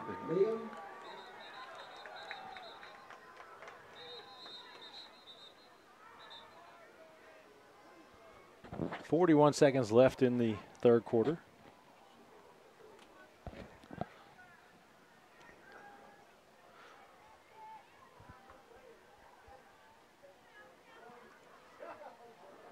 Was 41. They're going to say, hey.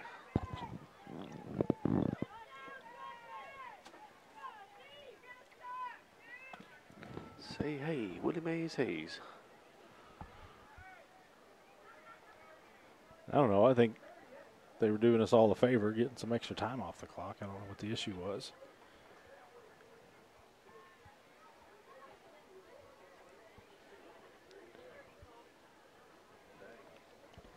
Bossman says 103. They put the touchdown came at 110. There's no way there's 130. Maybe they're trying to put 103 on there. Well, this is not right because the touchdown was scored with 1:10. Easy. So they put 1:30 on the clock. Be more believable if that happened last week. Right. No, because they would still be talking about it right You're now. right.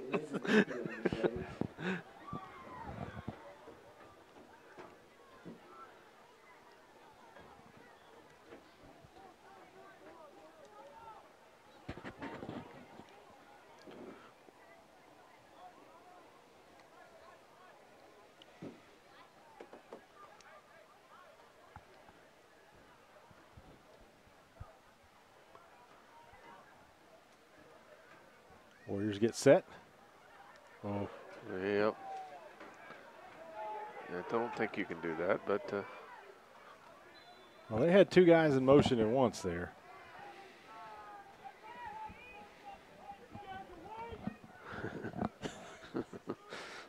It's just their way of allowing those extra 30 seconds get that to time go down to where back you off need the to be, clock. Yep.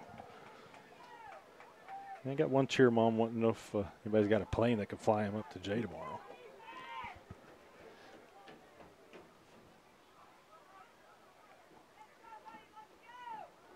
Handoff up the middle. Probably going to do it for the third quarter. 5 seconds left.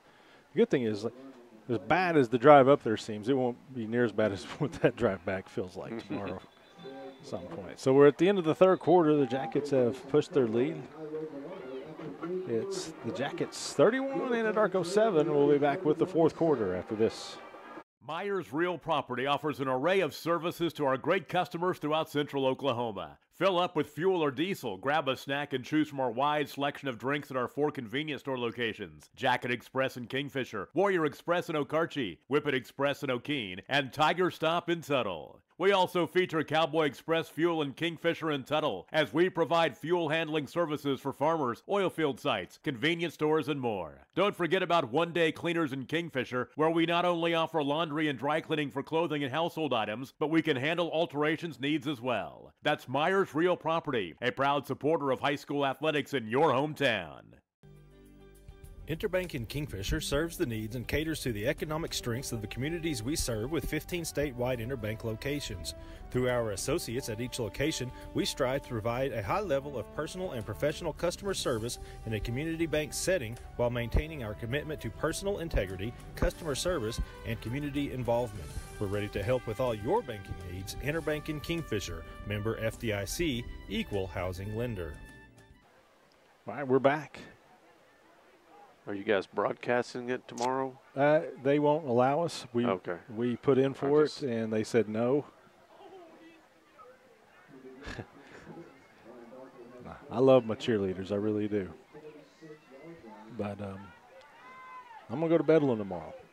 Oh, nice. How'd you score a ticket? Well, I know a guy named Derek Wolf who had an extra one.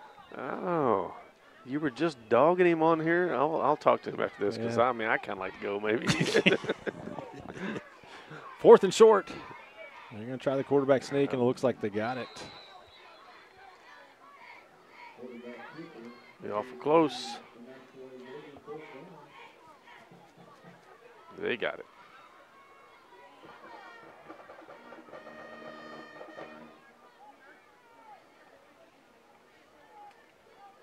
So you're going to do the Wolf you're going to go to basically the Wolf pub crawl, which the pub is crawl go to the garage. The garage until the game starts. I think we have to go there by law, but I think we've got several other Hand off tailgate up the middle. offers, multiple other offers. So we might do a little walk around, a little walkabout.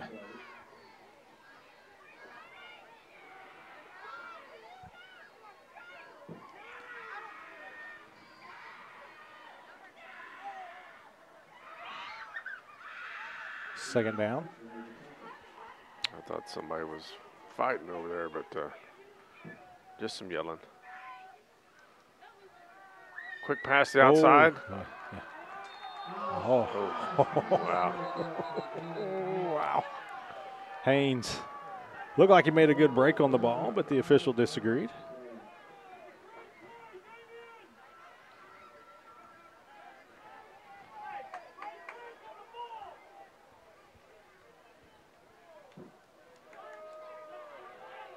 been one step inside that, he would never had to slow down. Yeah. Was a great play. You thinking of Purcell at all? Kingfisher played Purcell here a time or two. They'll be red. I was really thinking Roland. Yeah. Was what they have played here. But like you said, they're orange and black. But yeah, Purcell is red. Talent trying to spin out of there, cannot. It'll be second down. Jackets might have got a sack there. I struggled to know who we played this year, much less. We've been doing this however long you say, 10 years. This is our 10th year. Yeah, so there's so much foggy memories going on. And there's that, that run where, 3, 4, 5 playoff games a year that all start to run together after a while, every year. Some of those second, third round games kind of all blend together. It's going to be 3rd and 9.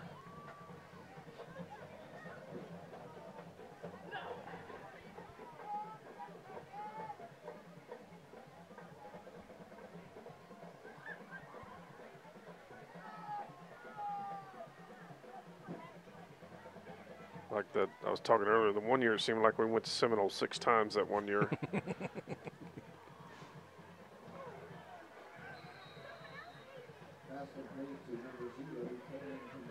I think the lady at the gas station knew me by name by the end of the year. Getting my lottery tickets. Anadarko gets a first down on the play. It'll be 1st and 10 at the 15.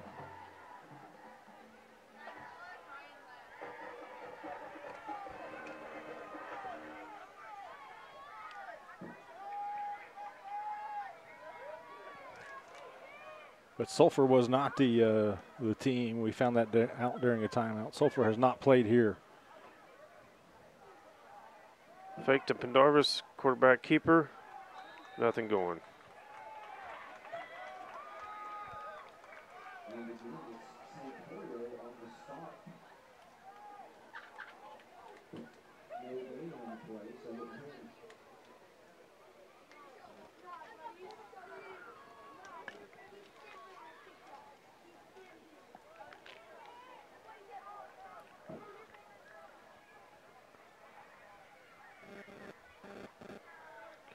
Russell, put your phone down.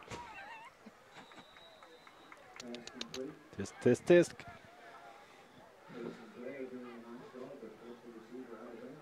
I remember when I produced my first football game. Remember when I did my last one.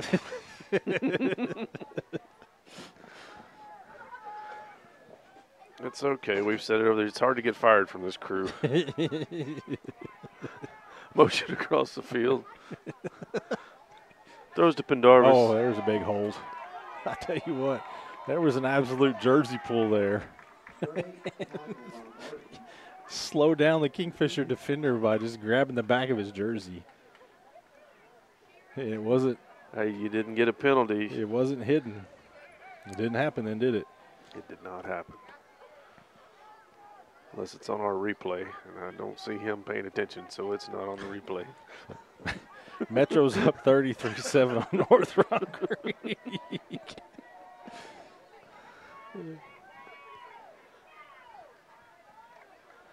Looks to his left, throws the end zone. Great catch of his made. That was. Touchdown, Warriors.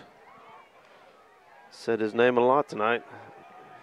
Taylor Pendarvis went up and caught that one. Showing that athletic ability out there. And gets the touchdown.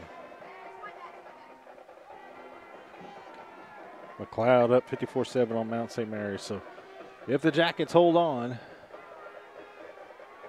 we'll get 3rd place in the district. And Darko needing a kicker and a tee. Yeah. Got 2 things we need to make this play work. Got 10 on the play clock, plenty of time. he doesn't have to step his off No. to the side.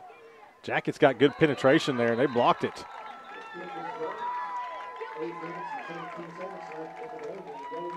Yeah, just right up the middle here, you'll see this penetration. And actually might have hit him in the back. so the Jackets give up a touchdown, but not the extra point. It's 31-13, 8:17 to go. We'll be back right after this. Since 1945, Kingfisher Body and Glass Shop has been operating as a family-owned and operated business that is dedicated to providing you with the highest quality service available. We have stayed true to our roots and remained right here in the same location at 504 North Main Street for over 75 years. At Kingfisher Body and Glass Shop, you can expect to interact with our friendly and knowledgeable staff. Our services include full body and framework, paintless dent repair, glass chip repairs, as well as full glass replacement. We also have a full-service shop for all of your auto needs. Give Kingfisher and Body Glass a call 24/7 at 405-375-4871. All right, we're back. If Anadarko would attempt an onside kick here.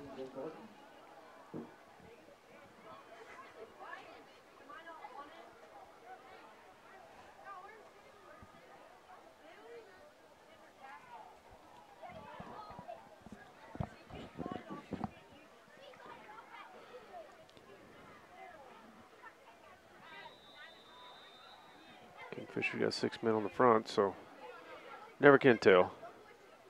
High pooch kick, fair catch.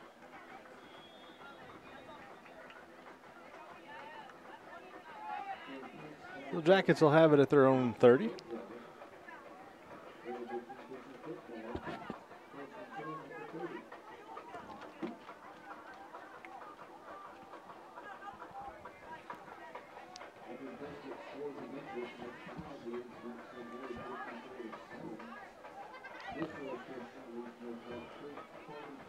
Here comes the Jacket offense. This will be the last game played on the field this season by a Kingfisher team. I think Kingfisher's going to be hosting some small school semifinals a little bit later on this month, early next month. Toss to Karcher. We'll get a couple. You going to come up and run the clock? I'm hoping, you know, you say it's tough to get fired. I'm hoping I did enough last year to get fired. Oh, no, don't call him. When you got the white hat that, stopping the game. What was that? That was Fairview? Fuming, yeah, Fairview and Stroud, I believe. They stuck me on the play clock, and I had zero idea what I was doing, and nobody came to tell me.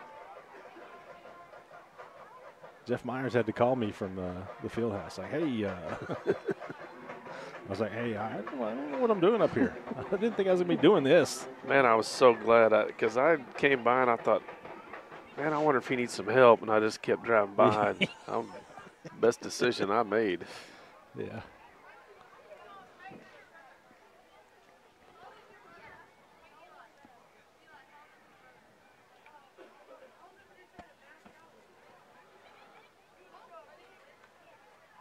Stevenson Insurance Center, third down for the Jackets. I screwed up the clock so bad on a junior high game that Mr. Young has yet to ask me to come back, which was smart. Was perfect. Yep. Play action. Down the seam. Catch is made. Yes, Jake Reagan. Jake Reagan again over the middle. That's a good weapon to have in the arsenal if you can use it. And the Jackets gave Birdwell the time to make the play there. Reagan got down the seam and made the catch. F&M Bank first down, Jackets.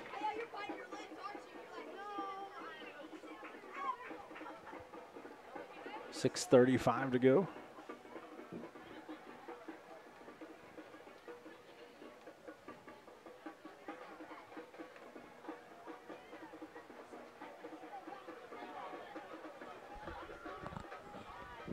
Two wideouts each side.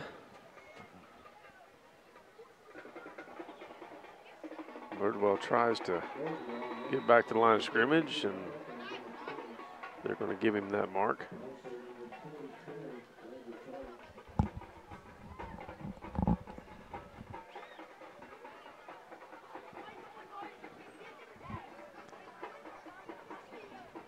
Omega boys leading to over by 10. That's in the second half there. A minute left in the third quarter.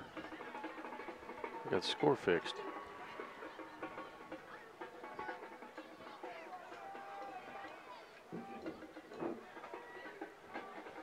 Second down and 10 for the Jackets. Hand off Barton. Big run there. Squeezes through for 9 yards. A gain of 9 yards.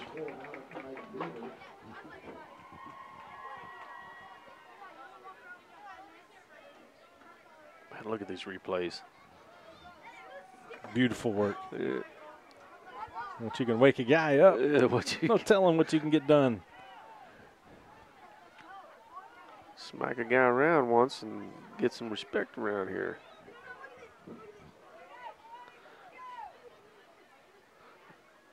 Reagan lead back.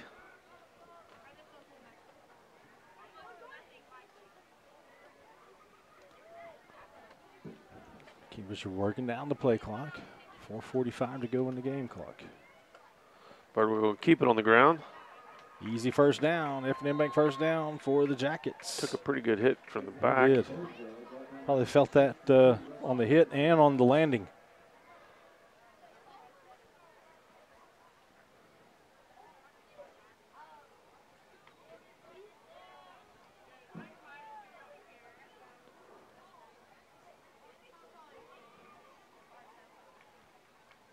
Play clock, there we go.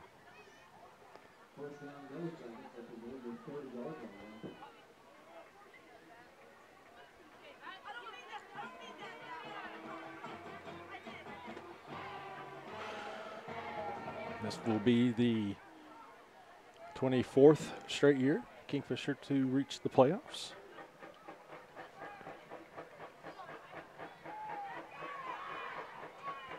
Made it 98, missed out in 99, and then every year since 2000. Kingfishers made it to the postseason. Barton again up the middle. Yeah, he was looked like he might be able to get quite a few more yards, but somebody just reached up and grabbed his jersey and was able to pull him down to the ground. Still a gain of six on first down carry.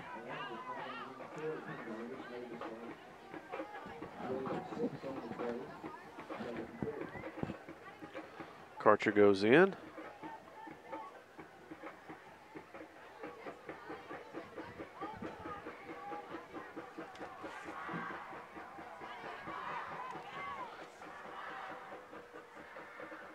Oh, never mind. Karcher around the left side. Still going. At the 10, great blocking downfield, touchdown Jackets. Great blocking. We do have a penalty flag down.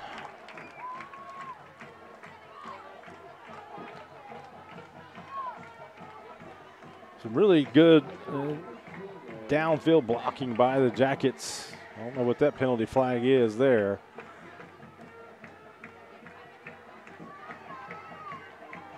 Let's get the call here.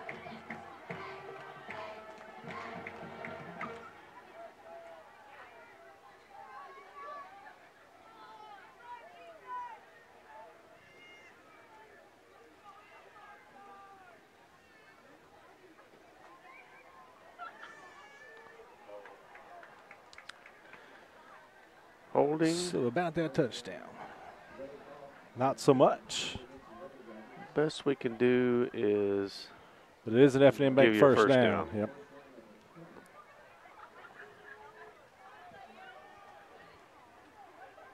.256 to go. Jackets right at the 20.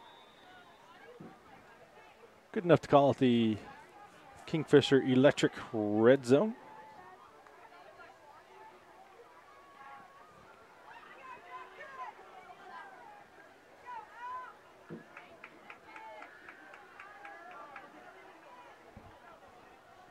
Varnell in the backfield, number 30. Gets a handoff up the middle. Falls forward for about 5. Aiden Varnell, the senior, getting some carries here. And you can tell there his teammates Yep. We were really hoping he'd spring free there, but he picked up, well, we'll say 4 yards.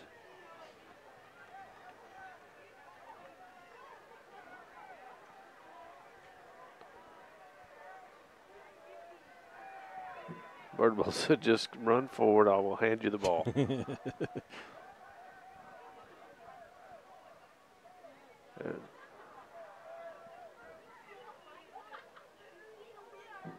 There you go. Cut back. Varnell again. Gets down near the 10. It's going to be 3rd and short. Now 2 minutes to go.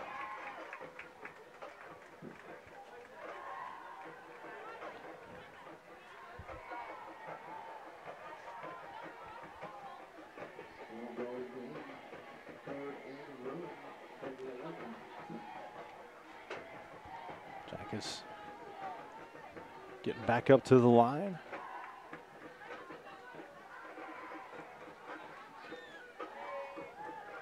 Still 14 on the play clock. Now a minute and a half to go. Varnell again. Gets the first down. F&M Bank first down, Jackets.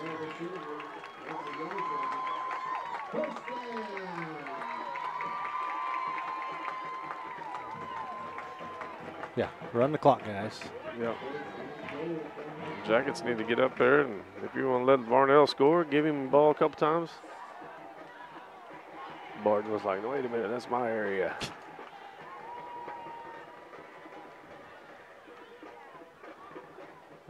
Dude, it's not that complicated. We're running the same play again. It's like, Jiminy Christmas. Keep the personnel in there and run the same play. We're going to run it 2 more times. I'm wondering if they're going to do victory formation.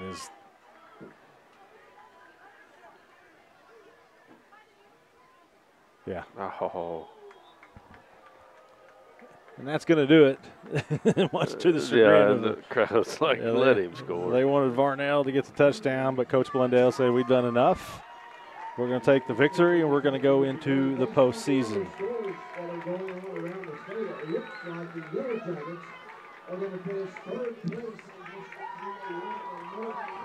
31-13 is your final.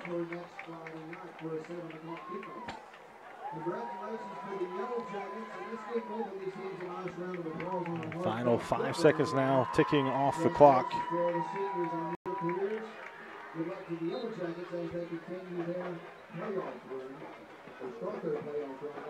That's going to do it. All right, so the Jackets win it 31-13. We're going to take a timeout. When we come back, we'll have our Interbank postgame show, so stay with us.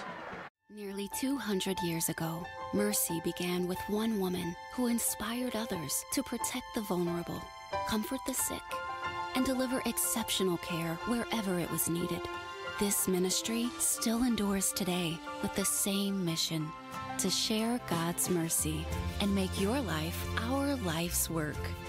Mercy, recognized by IBM Watson's Truven as one of the nation's top 5 large healthcare systems.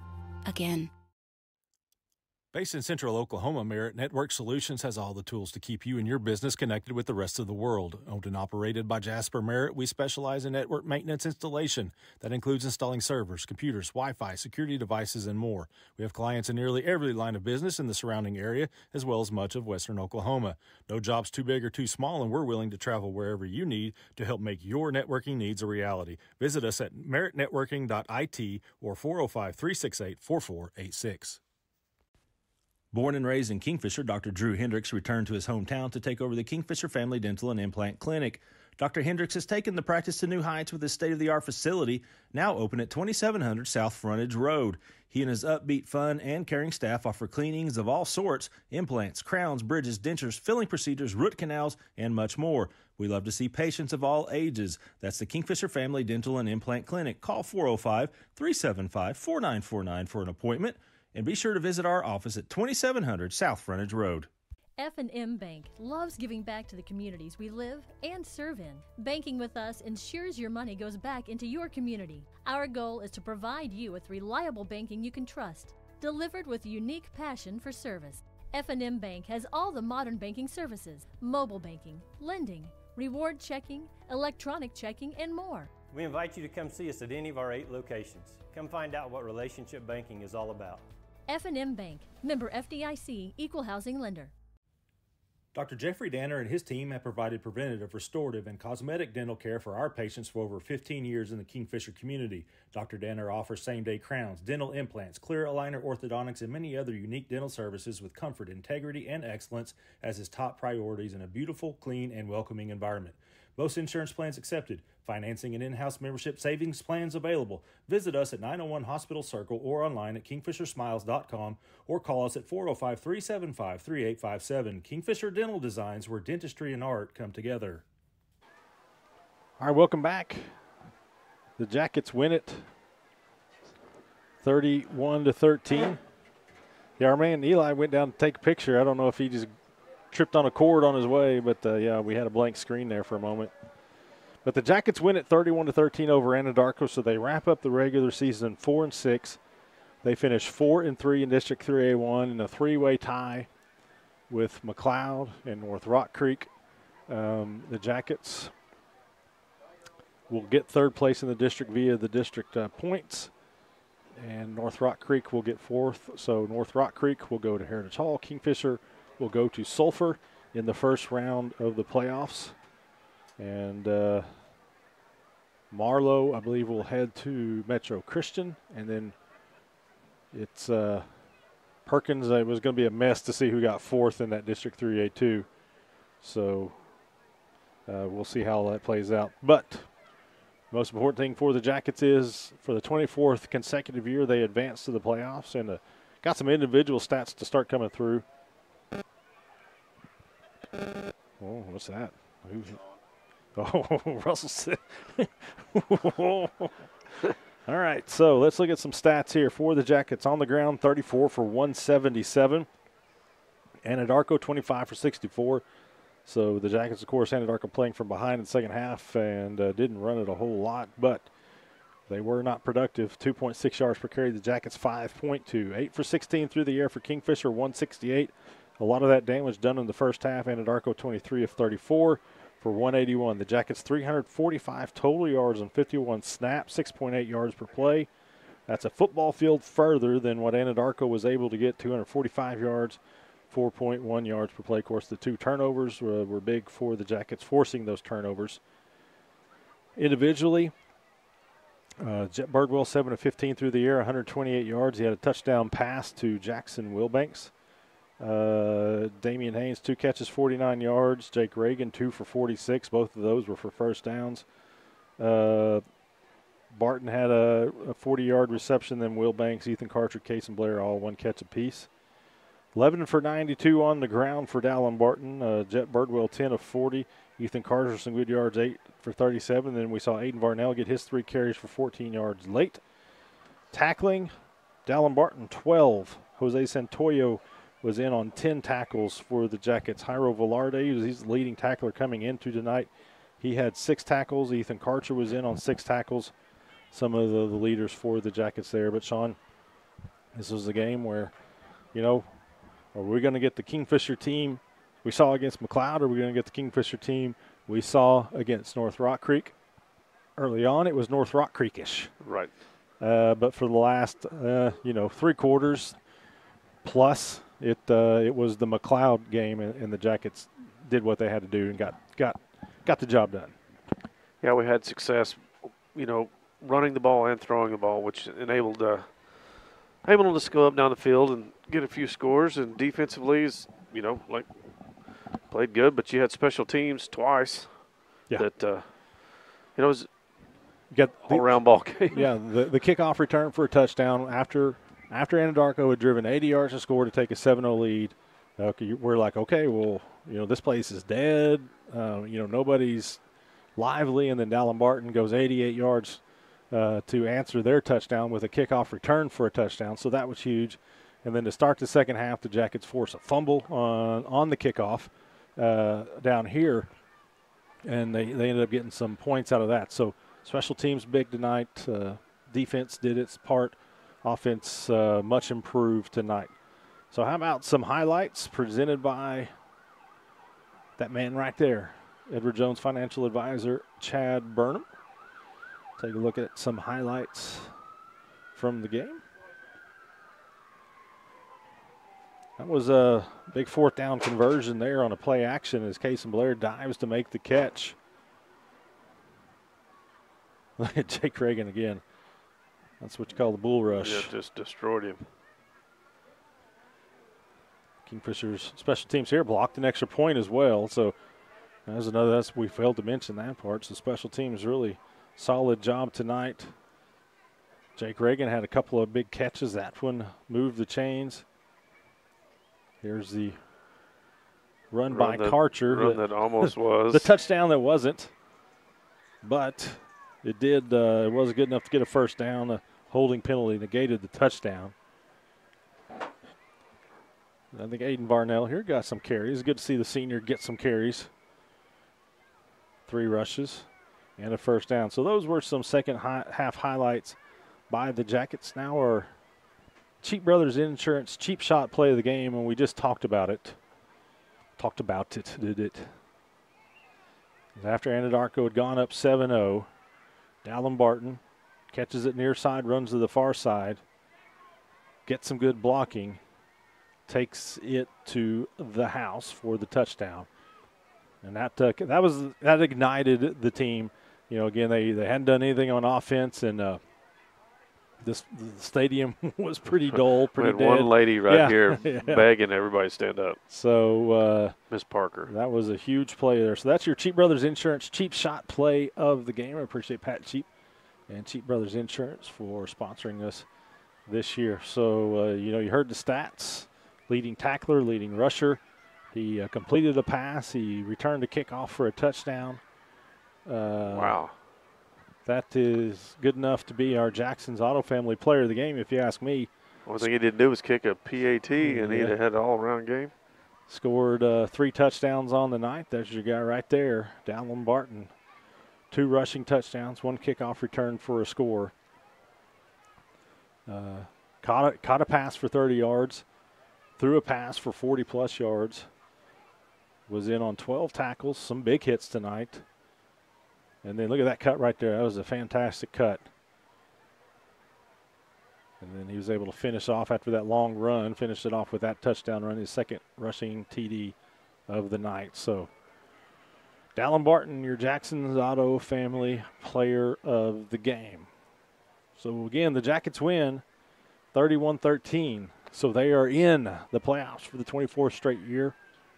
We are headed to Sulphur next week. Of course, it's not guaranteed that we'll get to broadcast the game, but we will put in our application and hopefully get approved for that. We haven't been rejected yet, so so hopefully it's not, and we'll seemingly probably make the trip to Sulphur.